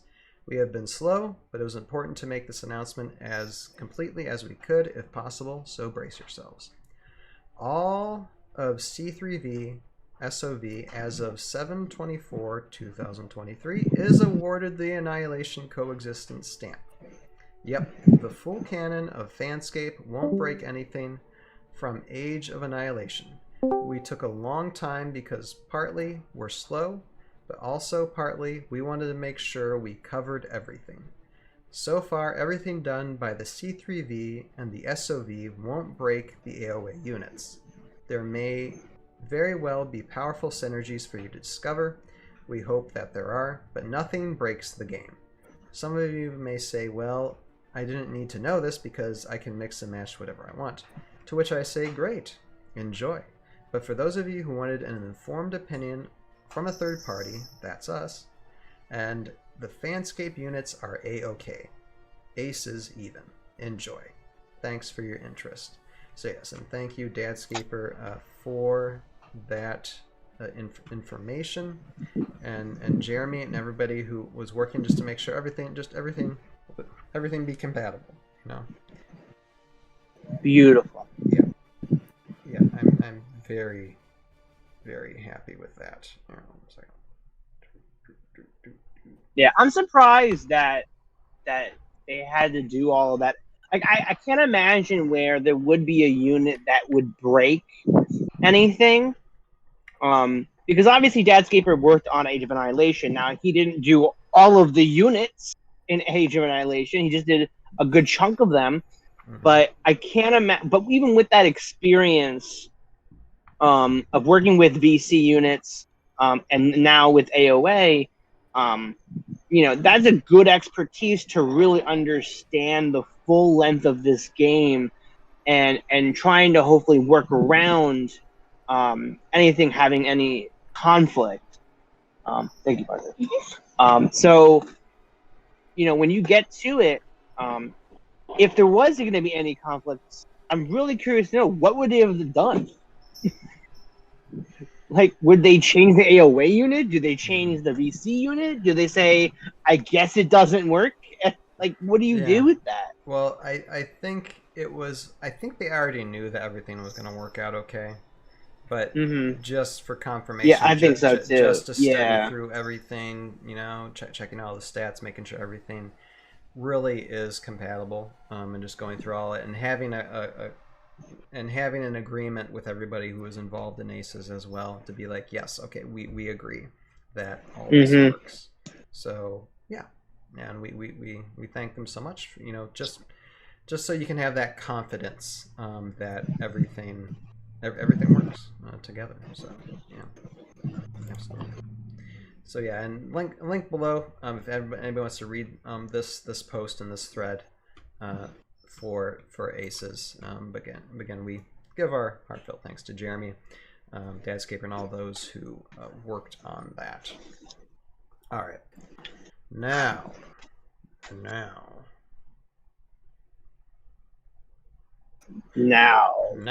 what we're gonna get into now is I have some YouTube comments. I'm gonna go through these. We haven't covered YouTube comments in a little while, so I'm just gonna go through some. Some of these are from, most of them are from the last ToV podcast we did, which was just me and Ken and Paul. We and that it was really fun just to we went through like 5 or 7 classic Heroscape squads miniatures. It was great to have Ken's insight on that, and made really good mini videos, of them. So hopefully I'll have them on in the future. And he's here! Surprise! He's here before. Okay, so wait a minute. We'll get in YouTube comments in a second. Okay, stop the presses. Stop. No, don't stop the stream. We're still going here. We're just getting started tonight. What are you talking about? What we've been doing this for almost 2 hours?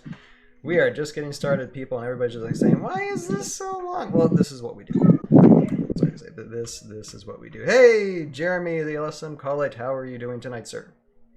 I feel awful, but we don't will continue. Don't. We understand. All ribbing aside that we've done to you like the past 2 hours, almost, or mostly me. But no, we understand work. Oh man. Yeah, we understand. You gotta work. You gotta work, man. And I mean, if you can't take the time, it just that's what happens. So we forgive you. I don't have to even forgive you. We accept you for who you are, sir. That's what I want to say. But yes, Jeremy has joined the stream, joined the podcast. Everybody say hi to Jeremy tonight. He is the Alyssa Cullet, aka Lore Master, aka friend of Craig Van Nest, friend of Renegade.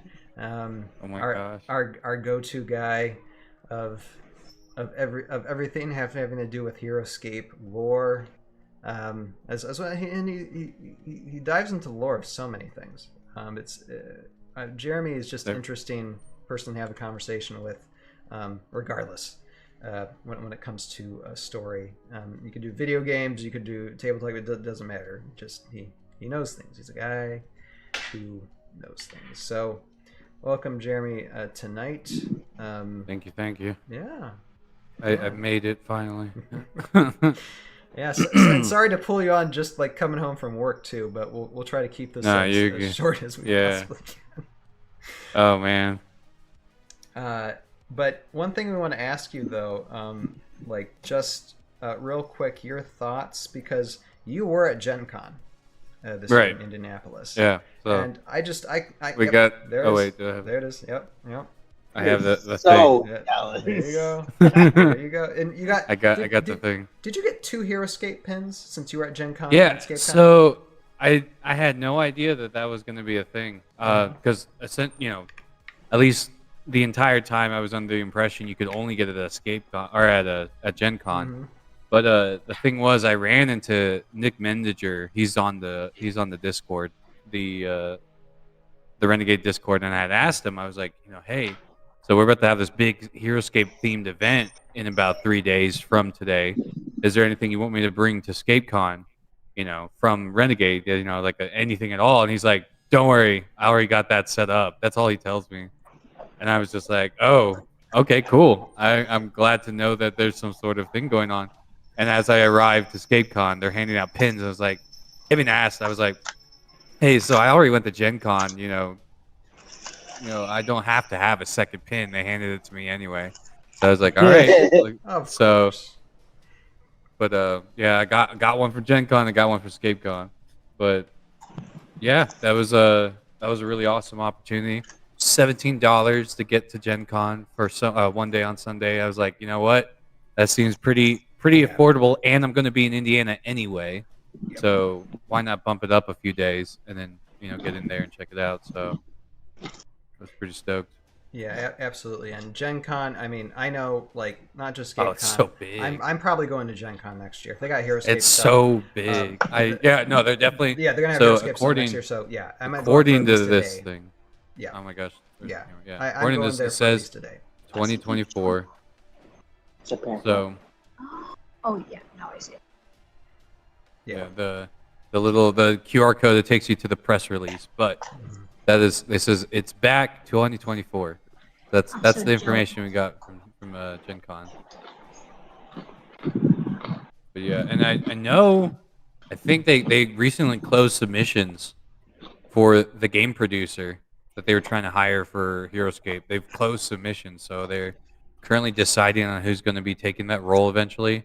And that whoever that becomes the game producer of Heroscape for Renegade Game Studios will be the person in charge of all decisions moving forward from that point. So everybody, be nice.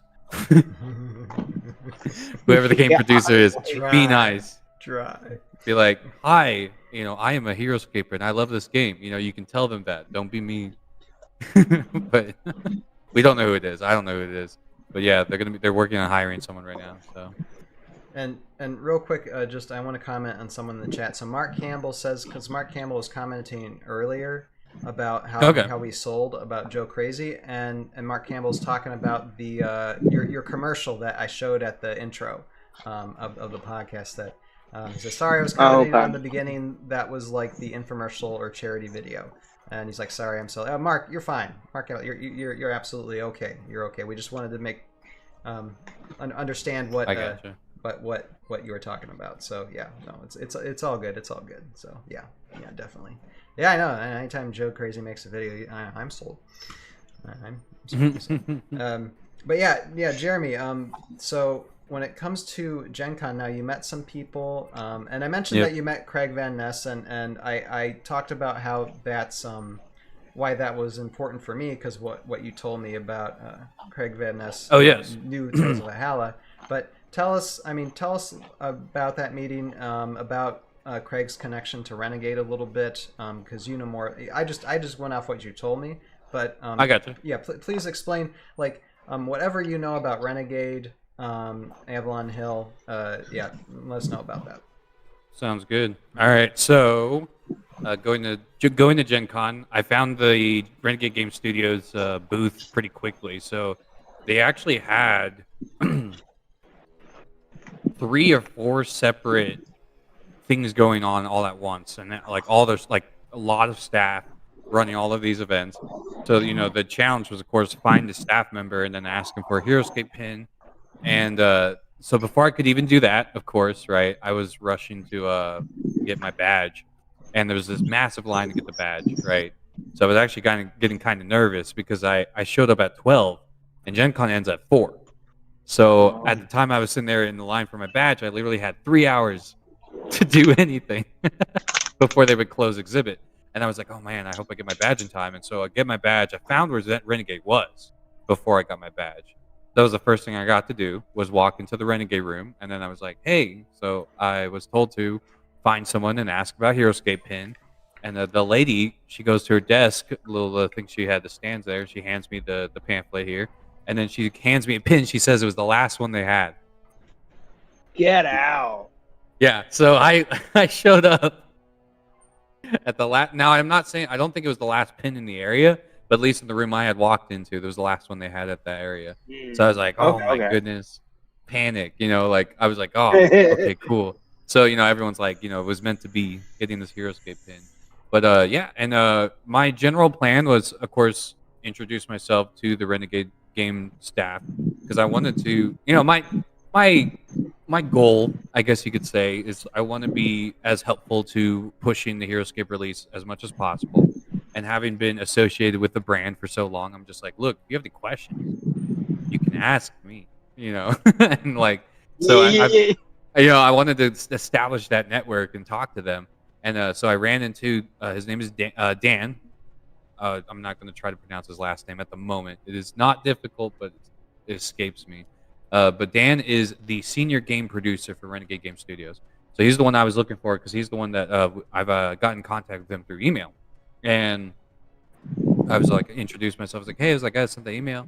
And, of course, he mentioned that right now, as plans go with Heroscape, they don't really have anything solid until the next few months, because they are still very, very new. And I think that's one thing. A lot of the Heroscapers, we are very excited, of course, right? I'm very excited. But we got to give them some time, because right now all they've been able to do is launch the press release, tell people that they have the license set up, and that's about it. So we got to give them, a little extra time. But in the next couple months, they did say, check back in again. And I know there's a lot of predictions. They might be talking about it more during their convention in October. But that was I think that was just in, because in the time range, right, in the next few months or so, it'll be about September, October timeframe. And then we can check back in and see where they're at. But right now, yeah, they're, I talked to Red Dan, and he was like, yeah, we're still working on getting the staff together, getting the game producer, check back in a couple months. So as it stands, right, they're working on it. But this is where it got really cool, because I did mention about Craig. And he was like, yeah, I just had lunch with Craig. And I was like, wait, Craig's here? I didn't even know, right? I had no clue. And he's like, yeah, no, he's working over there at Avalon Hill. So I was like, oh my gosh. So, I say my thank yous. I got a picture with him. And then I rush over to the Avalon Hill booth. And sure enough, he's just sitting there, chilling, right? I mean, this is the funniest thing, right? Because I don't mind confessing being a bit of a fanboy, like just, especially when I know certain people. I'm like, oh my gosh, it's that person, right? I've known the Craig Van Ness name for 12, 13 years. You know what I mean? We're like, since we've been playing Heroscape since 2004, we've known this name. So he's just chilling. He's sitting there and he's working. He's actually helping exhibit a game called Clue Conspiracy. And I'm like, oh my gosh, are you Craig Van Ness? Like awkward. That's what I do. And then he's like, yeah, it's me. And then I was like, oh my gosh, I told him, I was like, because he did talk to me a little bit on Discord, back in the Avalon Hill Discord. If anyone remembers, I would answer lore questions, and he would be surprised. He was like, "You remember that?" I was like, "I don't know how to tell you I do, but yeah, I do remember that little sentence you wrote 10 years ago." I don't know. It just happens. But like, and then we just got to talking. He was just showing me his game. He was showing me Clue Conspiracy, and I was telling him about how people are really excited about Heroscape. He's excited about Renegade. He knows it's in good hands. He said that much. He's like really trustworthy of the team. So for those that are a little worried, Craig trusts Renegade, so that's a good sign, right? And while I was there, I was able to get my I was going through my stuff, and I was able to get my Kaminawa card. I got it signed by him. It was really funny because I knew he would say that it was one of his favorite characters because he mentioned it before in the forums, so that's why I brought it out, right? I was like, hey, I remember you talking about Kaminawa, and so I brought it to him. I was like, hey, can you sign my card? And he's like, I love this sculpt, and I knew he was going to say that because I was like, yeah, like I remember Kaminawa because he's like, oh, hey, I still have the figure too if you want to check it out. And he's like, I pulled him out, and he's like, he starts showing his coworkers in Avalon Hill the Heroscape character. He's like, look at him. Like, I was telling you, look at the sculpt. He's like super proud of that sculpt design, and so all the Avalon Hill employees are like, oh wow, that's so cool, and they're just holding my Heroscape character, like gazing at it. It was just super cool, like vibing opportunity with Craig, and just thanking him for the game and stuff like that. And then of course, like I mentioned to Ryan, I did ask him because I remember Ryan asking about it. I asked Craig if he had seen Tales of Valhalla, and he smiles and he said, yeah. So he watches our content. He puts extensive effort to interact with the community as much as he can.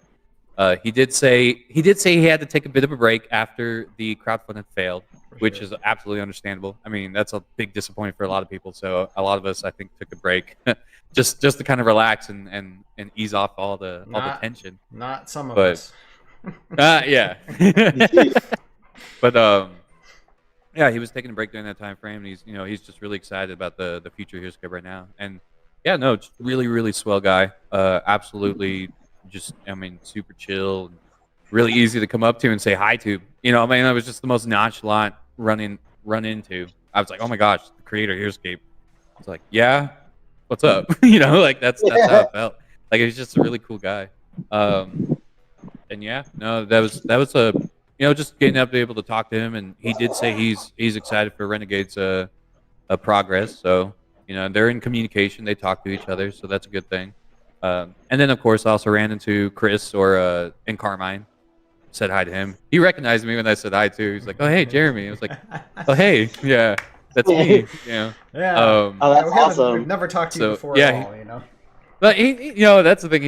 He's talked to me a bunch of times, and seen me on camera and stuff. So he's like, I guess he was able to pick me out of the crowd pretty easy. He was like, oh, hey, and yeah, they were showcasing their games. They got a new Betrayal House on the Hill, which is Christmas themed. He was really excited about that one. Yeah, it's a Christmas themed Betrayal House. I'm like, oh man, that's gonna be. And they even said it gets wild. Like that game, they're super excited for that. It's an expansion. Like, does it work with the main kit? I think it should. Yeah, it should. Like Okay. it's you can play it standalone, but you can also combine it with the others.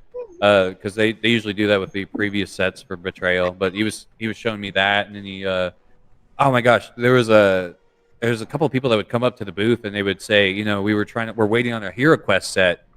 It's been a while in the mail and we don't know where it's been, and they were explaining, just like genuine concerns. They're like, hey, we put in the order for Hero Quest and we were wanting to when it was coming out. And Chris would like pick up a box of Hero Quest and just hand it to them. He's like, here you go. And I was like, "Aw, dude, that's so nice." Like, he was like, "Hey, sorry for the trouble. Here's the game you've been waiting for." He just hands him a box. And I was like, "Bro." So, he's still super cool. And like, I even asked him. So what I had asked him specifically was about the exclusive. And I was like, "Okay, so Scavarith, Lord of Ruin, right, and Thyraxis Dragoon.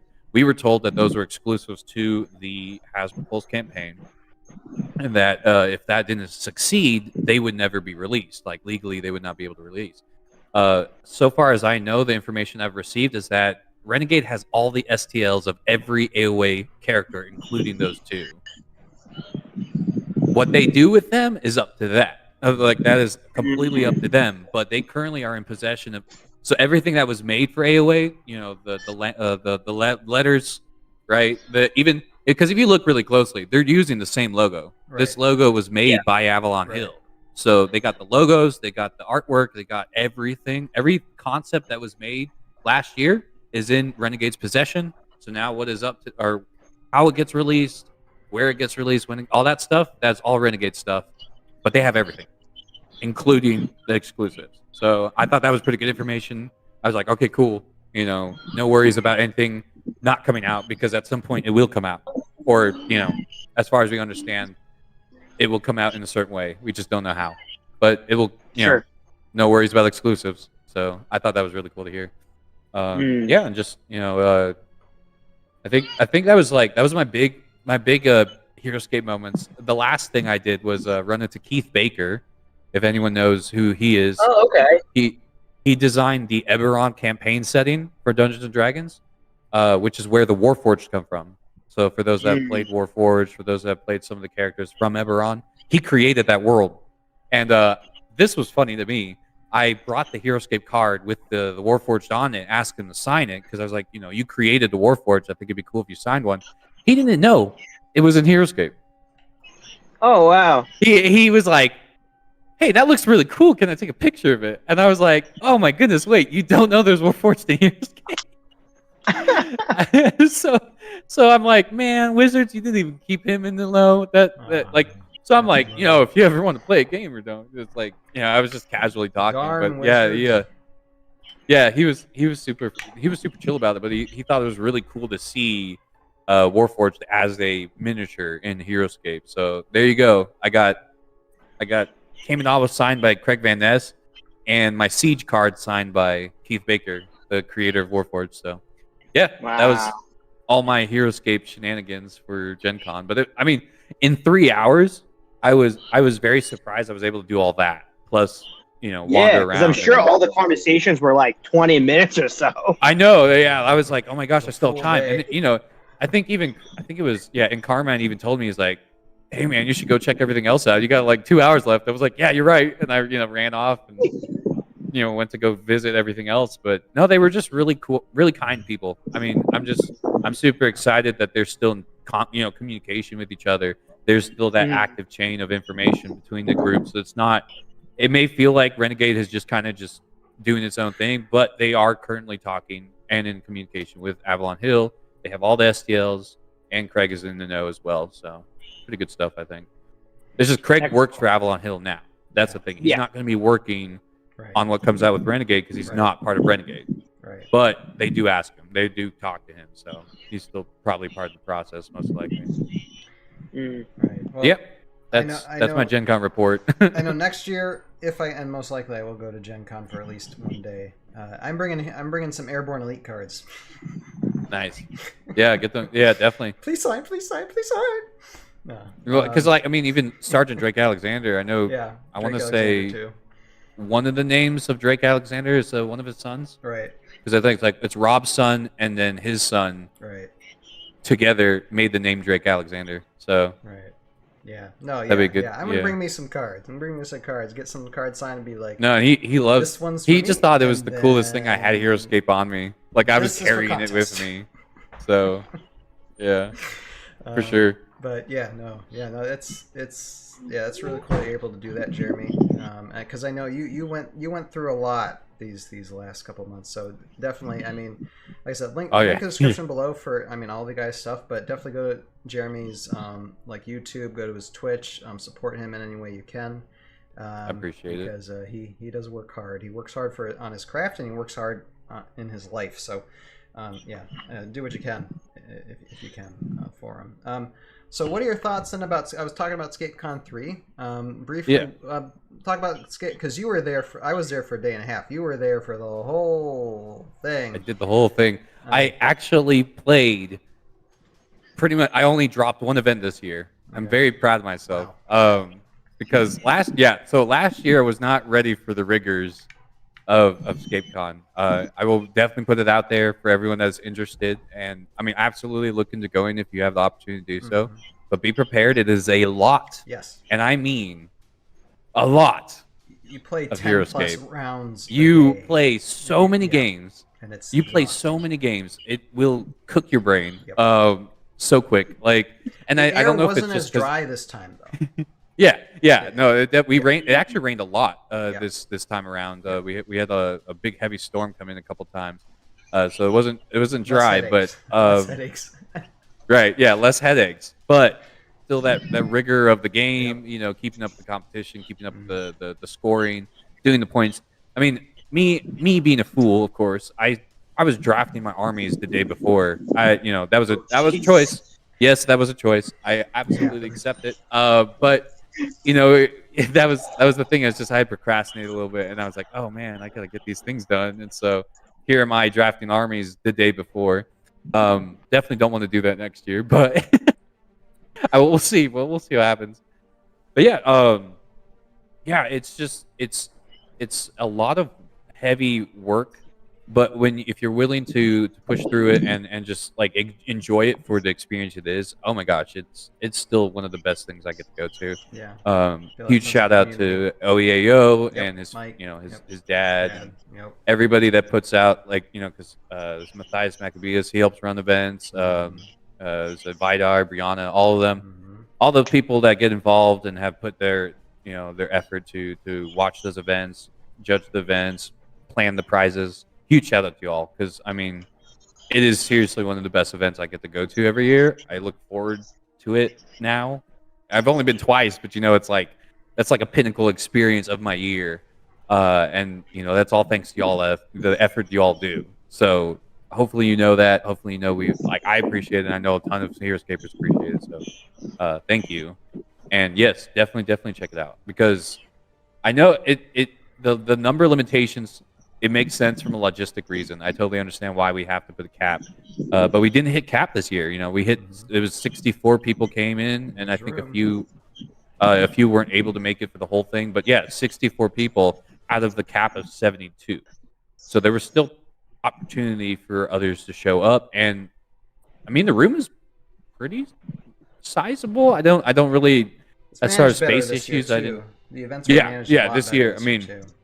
With Heroscape.org. So. Yeah, ScapeCon is a growing process, and the thing is, it's like everything that happened wrong last year, they learned from and they improved this year, and it's just going to keep going like that. Every time they find something that they can improve on, they're going to do that, and next year will always be better than the last one. You can see the progress. With the prize table, they changed everything with that. They used ScapeCon.org to assign digital points, and instead of giving out tickets, and so it was a lot cleaner system. People were able to get prizes. I'm super happy with the prize I got. Show it off. There you go. Oh, get out! Yeah. Wow. I won this at there. ScapeCon. You're not opening that, are you? I'm okay. So I'm having a hard time. Okay, and I'll explain real quick why. Because I don't want to open this, but at the same time, Sir Gilbert is one of the best flag bearers in the game. Yes, with the bonding. You know how valuable that's going to be in like 10 years. How insanely but I need to valuable play him. This is the worst thing Get ever. a proxy. Because Get a proxy.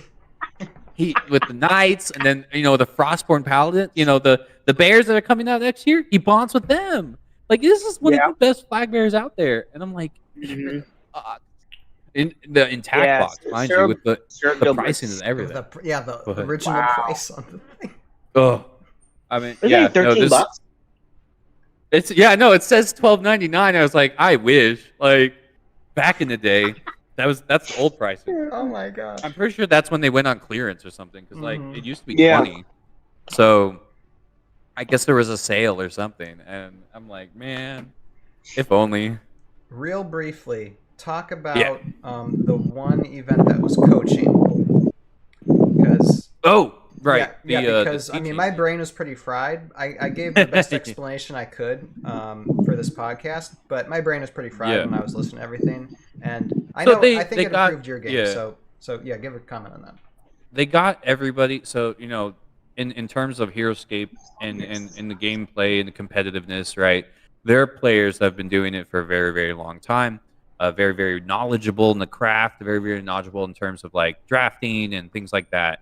And then scenario development. So they decided to set aside it was like about a 3-hour event during the evening portion of Thursday, where you could get coached by these players that have played competitions for years now.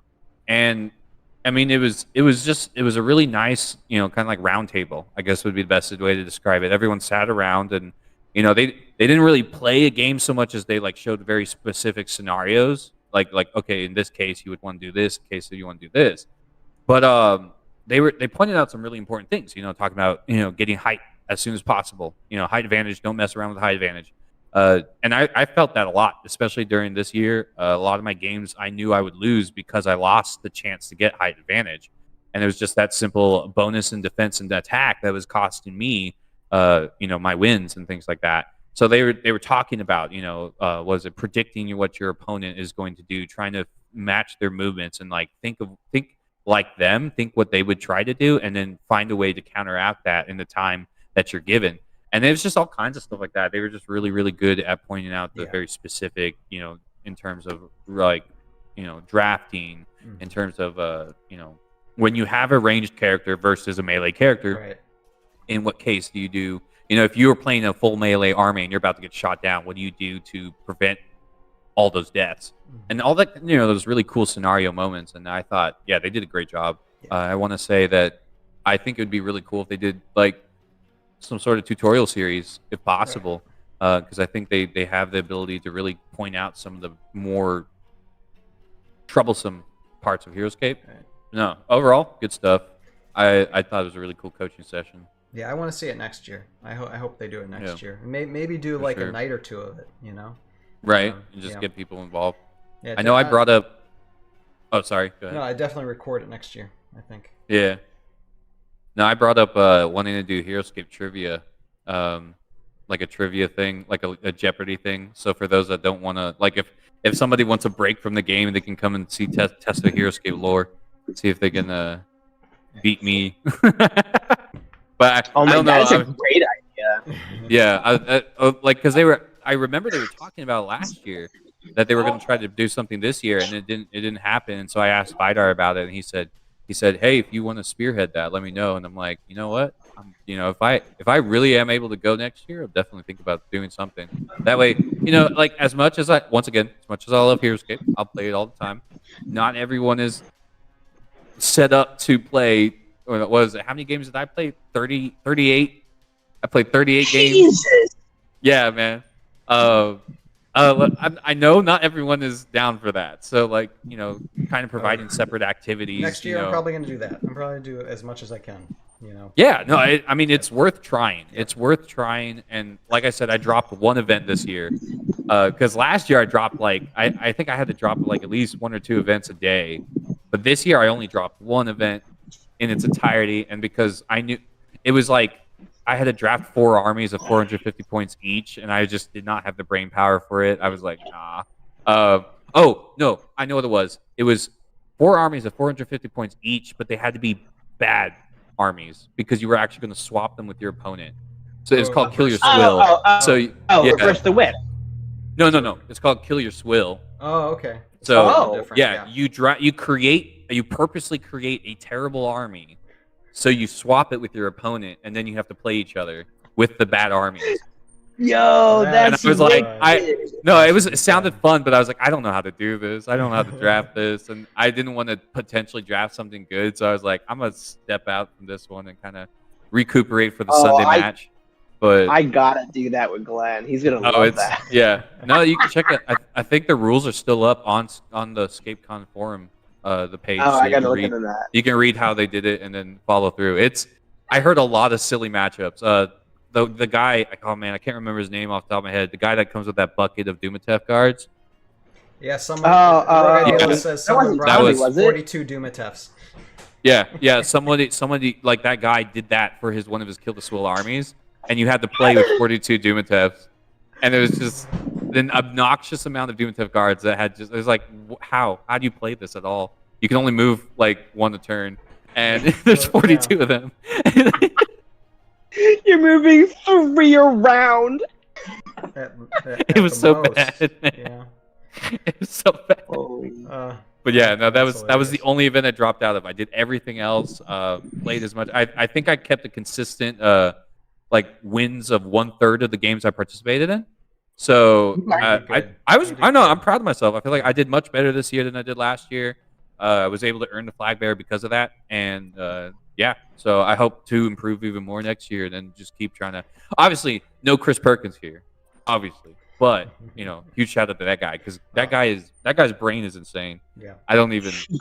I played him once. And I felt like I was doomed forever. Like that was just. I was like, how long can I beat? Like, how long can I live? I played against him that was what I wanted to last do. year. I think it was once or Oh twice no, last year. he's ScapeCon champion this year. I can't remember if he got ScapeCon champ last year, but that guy knows Scape like it's. Oh my goodness! I mean, he's rattling off numbers like he knows exactly what stats go into what, and he knows your stats before you can even think about it. He'd be like, "That's for attack, right?" And I was like, "Oh gosh, how did you know?" Like he doesn't even have to look at the cards. He knows this unit has this much attack. This unit has this much attack at height. And I was like, "Oh my gosh." It's amazing to watch, but terrifying to play against. Because then you're like, "Oh my gosh, this is it. This is Skynet. This is." This is so crazy. Skynet, he says. And Jeremy, just one more thing before we get into just a abbreviated version of YouTube comments, but aces, because we mentioned the aces headline. Basically, everything works. Everything works. And so I don't know if you want to mention anything briefly, but we did give thanks to like all the work that you've done with Dadscaper and the others in aces for that. Yeah, for sure, definitely. And in terms, just kind of explain what aces was. It's just a compatibility review. There was a lot of concerns about the C3V SOV, so the VC characters, the VC customs, not being able to work well with the AOA custom or the AOA units. And so at least at the time, right, until we found out about the Renegade release, that we thought AOA was going to be bound specifically to what was released in the compendium plus whatever NGC and other groups are creating through customs. But we now know that they're bringing those back. So the general worry is, can you combine VC with AOA characters? And we took the time to kind of look things over and kind of process things over and look at everything that we could think of. And so far as we understand it, there are no major concerns. There might be some matchups with certain unique squads that might seem a little broken, especially like when you make them pirates, right? And then that was the one we were trying to really work out was like, if you make this a pirate, is that too broken? So far as we know, not the case. But if anyone does happen to play the group and then find something a little bit, off key, feel free to let us know. We do have that open experience, and we can adjust if there's some like a special case that comes around where if someone's like, I played this VC character with this AOA character in there, and I completely destroyed everyone. Then we'll be like, oh, okay, let's take a look, and then we will look it over. But for the most part, if you do plan on doing tournaments and you want to do VC plus AOA, absolutely allowed. Like, go ahead and do that. Set that up. You have the ACES stamp of approval to do so. And it's like I said, it's just a general compatibility review. It's not like a huge thing. Obviously, if you want to play VC and AOA together, absolutely do so. That is your game. And then this is more for like those tournament directors or for those people that want to run larger events that are worried about the combinations. We have looked everything over, and so far as we know, it is good to go. So. Yeah, and I think probably my one question to you would be is like in the future when Renegade starts releasing things, then you probably go back and see what's compatible with those things. Yeah, definitely. We're also waiting for the VC characters to come out as well for the newer waves. Sure. And as those get released, we do check them over and compare them with the AOA units that we have right now, and then just put that stamp of approval, or hey, just in case try not to keep these characters together, so on and so forth. So far as we know, that is not the case. It's nothing like that has happened yet. But the general idea is to make sure people feel comfortable playing both types of characters or types of game modes, and not have to worry about banning anything for the most part. Not a Q9 rat scenario yet. So our Q9 Raylan rat scenario yet, but because those get banned every game. All right. Well, thank you for that, Jeremy. And Sir Thomas Flinders there in the chat saying, congratulations on your anniversary. Yes, it's basically, this is our anniversary stream because a few weeks ago, last year, Age of Annihilation teaser trailer was released, and that's when I decided, let's do a stream that night, and that's where basically the ToV podcast was born. So we're kind of giving recognition to that tonight and basically covering everything which you probably already know because we've been on hiatus for almost a good 2 months over the summer. But we're back, and we are ready and prepared for a fun rest of the year doing the ToV podcast. So what we're going to do now is just read through a couple of comments that we had from the last podcast. Most of them are. I think there's one that isn't, but here, let me open these up real quick. So Demon Hunter Pillar P86, who is a contest winner tonight. I still don't know this guy's name.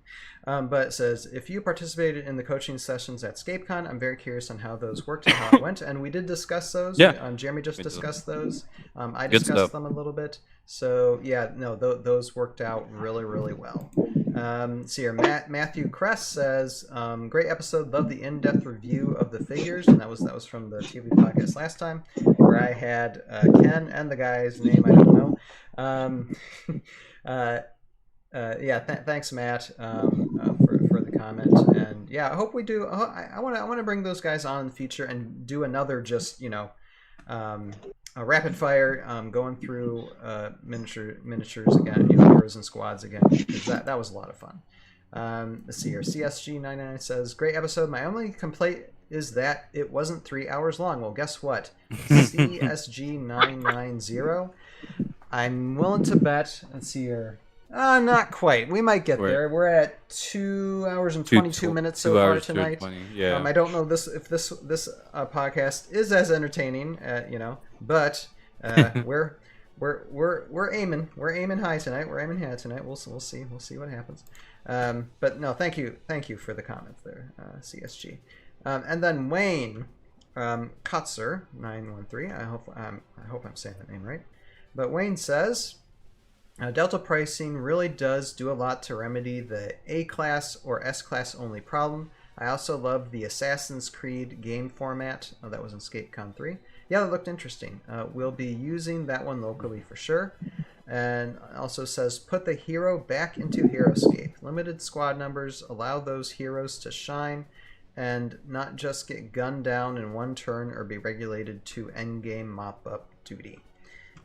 So those are the comments. And yeah, I mean, we got into a lot of very nice discussions with Ken. Yeah, Delta pricing was interesting because they, at ScapeCon, there are game modes that you play that are labeled as Delta. So you have to use, if you're playing those game modes, you have to use the Delta pricing to play that game mode.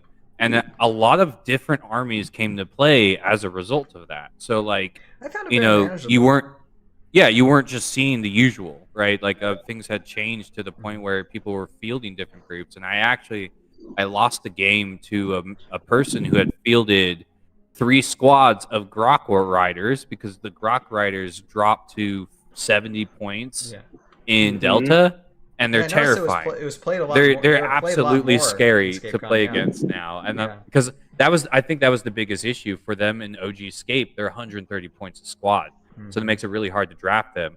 But when you drop them to 70 points, all of a sudden you got 3 groups of Maro's riding teeth dogs. I think about playing those next year because I got a bunch of those guys. They're terrifying. Yeah, Delta pricing Grok Riders, I definitely underestimated, and to my peril, I got completely wrecked by them. So I was like, well then, I guess Grok Riders are good when they're not super expensive. and again, just to keep on shouting out Heroscape.org. I mean, yes, great website. So I mean, there's the army builder to where you can use classic. You can do classic NVC with classic and Delta points, all at the same time to build your armies. It was so convenient. It saved me so much time to do it that way. You could technically do it. You could set up an army the night before because of Heroscape.org. No, yeah, I mean that was part of the thing. Like even though I was drafting last minute, I was able to save so much time because I could just look up the character. It would tell me how many points was left I had. Especially because they register all the events in the website itself.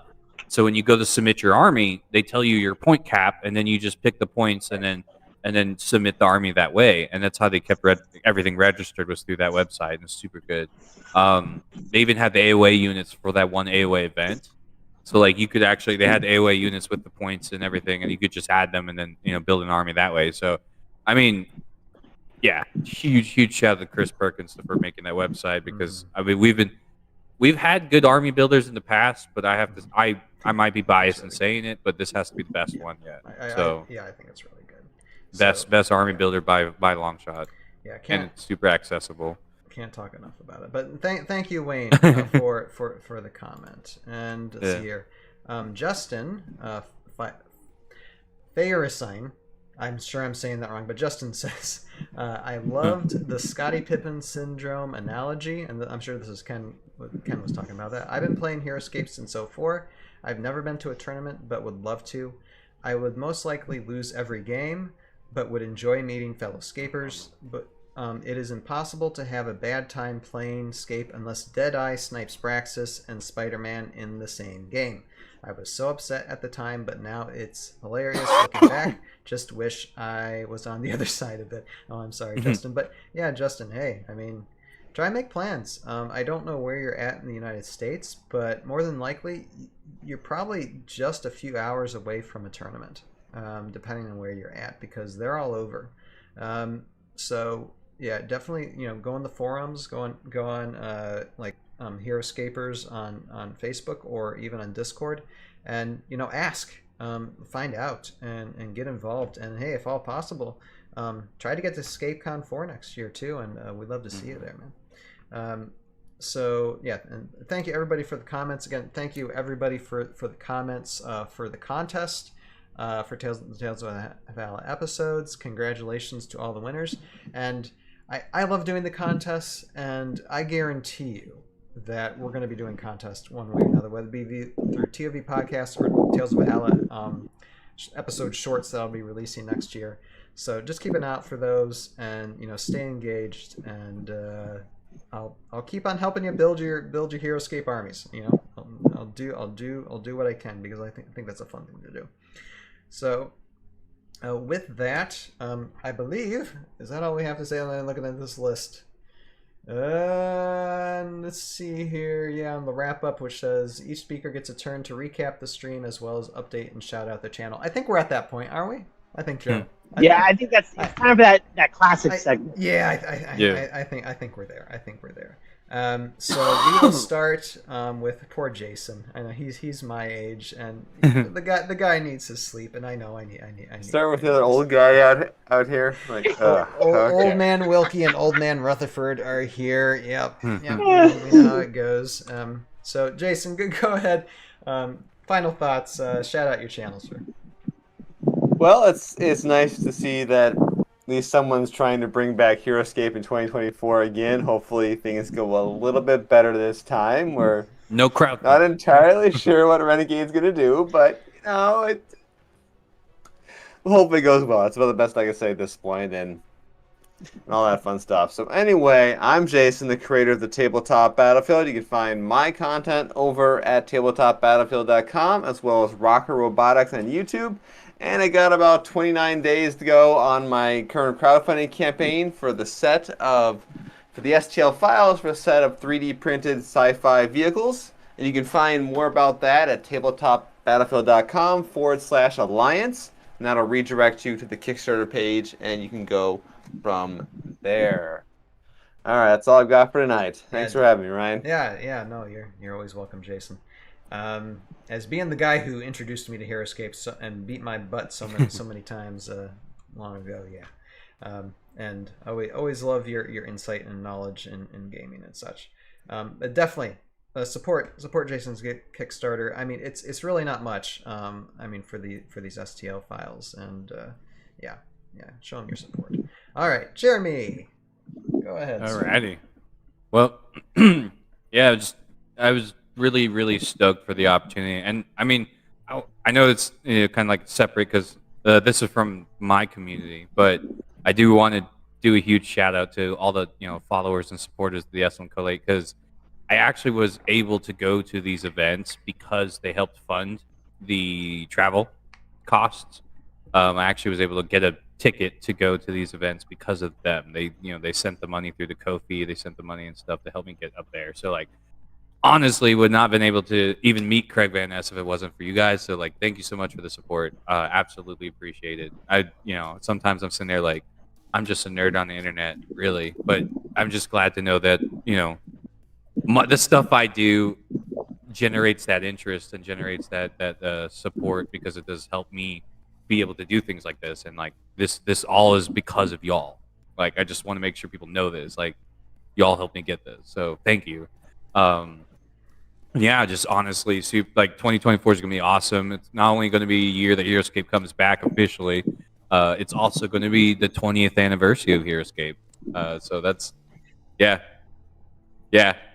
So really good time to bring it back, if any. You know, in my personal opinion, I'm like, well, might as well now. Like 20 years, let's go. But so that's gonna be a great year. 2024 is gonna be an awesome year to look forward to. But of course, we still have 4 months left in this year, Gonna have some and fun. some change. I definitely, so unfortunately, was not able to set the time aside because I was working literally every day since I got back. But I was working on planning a special event to help support Extra Life, which I also ran to at ScapeCon, or not ScapeCon, GenCon. Ran into them at GenCon. And for those that don't know, Extra Life is an organization that raises money for children's hospitals through gaming events and gaming endeavors. So, you know, they encourage streamers and video gamers and everyone to basically do marathon style stuff, like play a game for a really long amount of time and do some challenges and stuff like that. And you raise money doing those processes, and with that money, they donate that to local children's hospitals to help kids get surgeries, help kids get the money they need to get the cures they need. And it's a really cool organization. So they were doing tabletop. This weekend was the Extra Life tabletop weekend.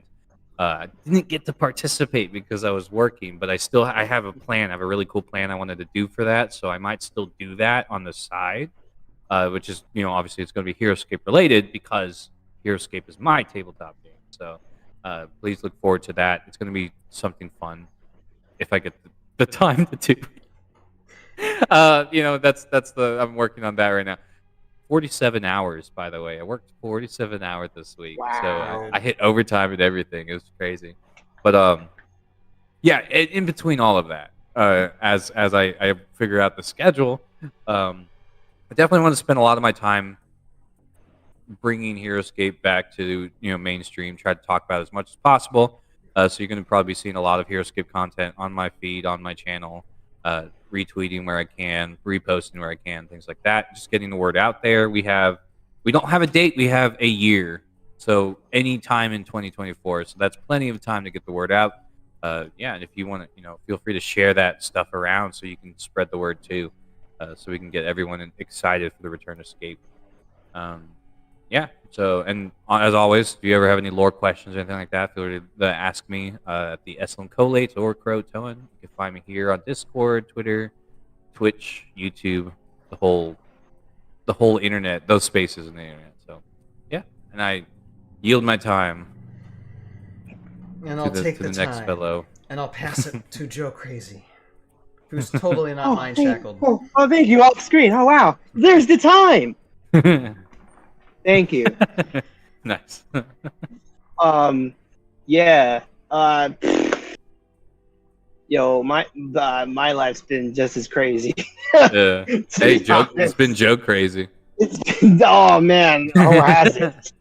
Oh has it? Because I finally got another job. So Yep. I am working 4 jobs, and one of them is YouTube. So.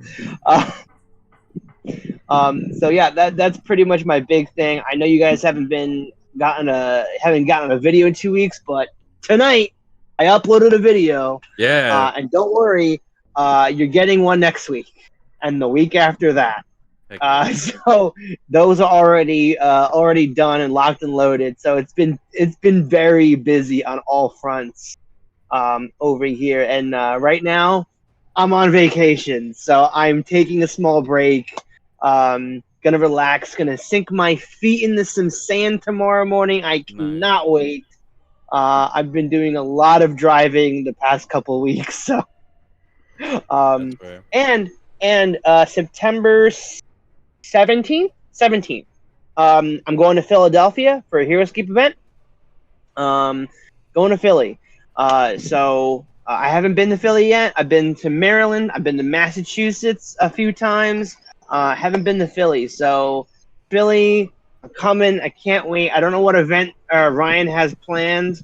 But whatever he's got planned, I'm going to have a good army because I've learned so much from my ScapeCon videos to really plan something really good. So I want to be able to show off my skills. So if you're in the Philly area, September 17th, come on out. So I don't think there's anything I want to announce now, but like I said, it's been pretty Joe crazy out here. So get ready for some awesome content, because I'll tell you, even though today was a ScapeCon video came out with actually our good old friend Cody, aka G Busy. I interviewed him. So next week is not a ScapeCon video, but we're revisiting the Vanguard edition. So yeah, because come out I saw a and check. screenshot of you holding like a green box or something. Like, yeah, what could that be? Nice. Yeah. So we're revisiting that. So I'm very, very excited for that one. That came out really good. I'm really happy with it. So that's next week. So head over to the channel. But until then, thank you everybody. Thank you, Ryan, and Jeremy. I'm so glad you got to make it. I was really afraid. I really thought, I was crossing my fingers that you were gonna make it. So I'm so glad you're here. I never had any doubts. No. I did. That was probably the fastest close I've ever done for a restaurant. By the way, all for y'all. I did it all for y'all. I closed that restaurant so fast. It's like to-go orders are done. Bye. Bye. I need to go home. I need to get on this live stream that's been going on like almost 2 hours now. Yeah. No. Yeah. So, Ryan, I want you, specifically you, to remember that I am not crazy. I'm Joe crazy. Yeah, you're totally mind shackled. Okay, now move Yeah. No, it's great to have you guys on. Thank you so much. And again, just to reiterate, thank you everybody who's commented on the stream live. Thank you for all the comments, likes. Again, all the links in the description below for everything we talked about tonight. Please engage, subscribe. Do everything you need to do. Just press buttons, until algorithm shows you more, and then keep on pressing them. But yeah, I am Ryan, Tales of Valhalla, and I do things on YouTube when it comes to Heroscape. I do a podcast. I do stop motion animations. I'm taking a break from stop motion animations, and really for me right now is figuring out what next. Now the ToV podcast is definitely one of those things that I'm doing next. I'm making plans. We're going to have a fun late summer, a fun fall, a fun winter, and there are going to be some changes, some good changes. We're going to have a lineup of things that we regularly do, and then there's going to be some interviews and stuff coming up that are going to be really fun that I have in the works planning. So yeah, just look forward to it. And this is not the end. This is just the beginning.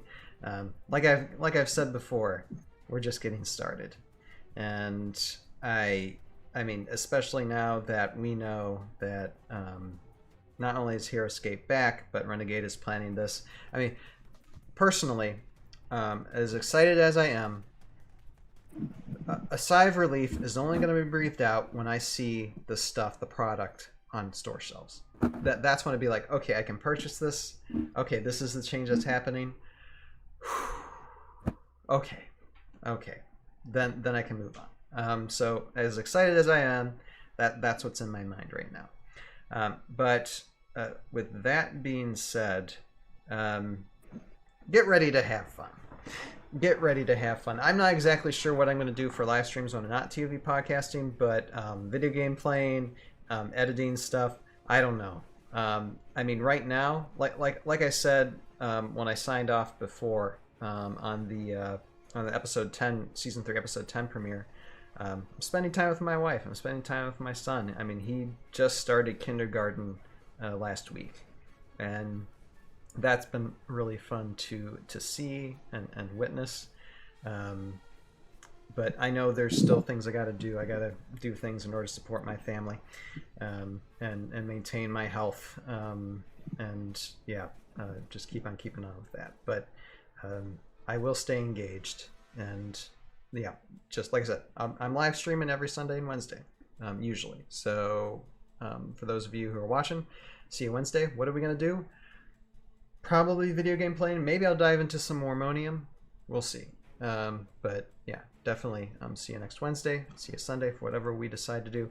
Maybe Wednesdays is video game playing and Sundays is something Heroscape related. Might do that because the ToV Podcast will be every other Sunday. And I'm brainstorming in my head live right in front of y'all right now. So this is what I'm going to say, okay?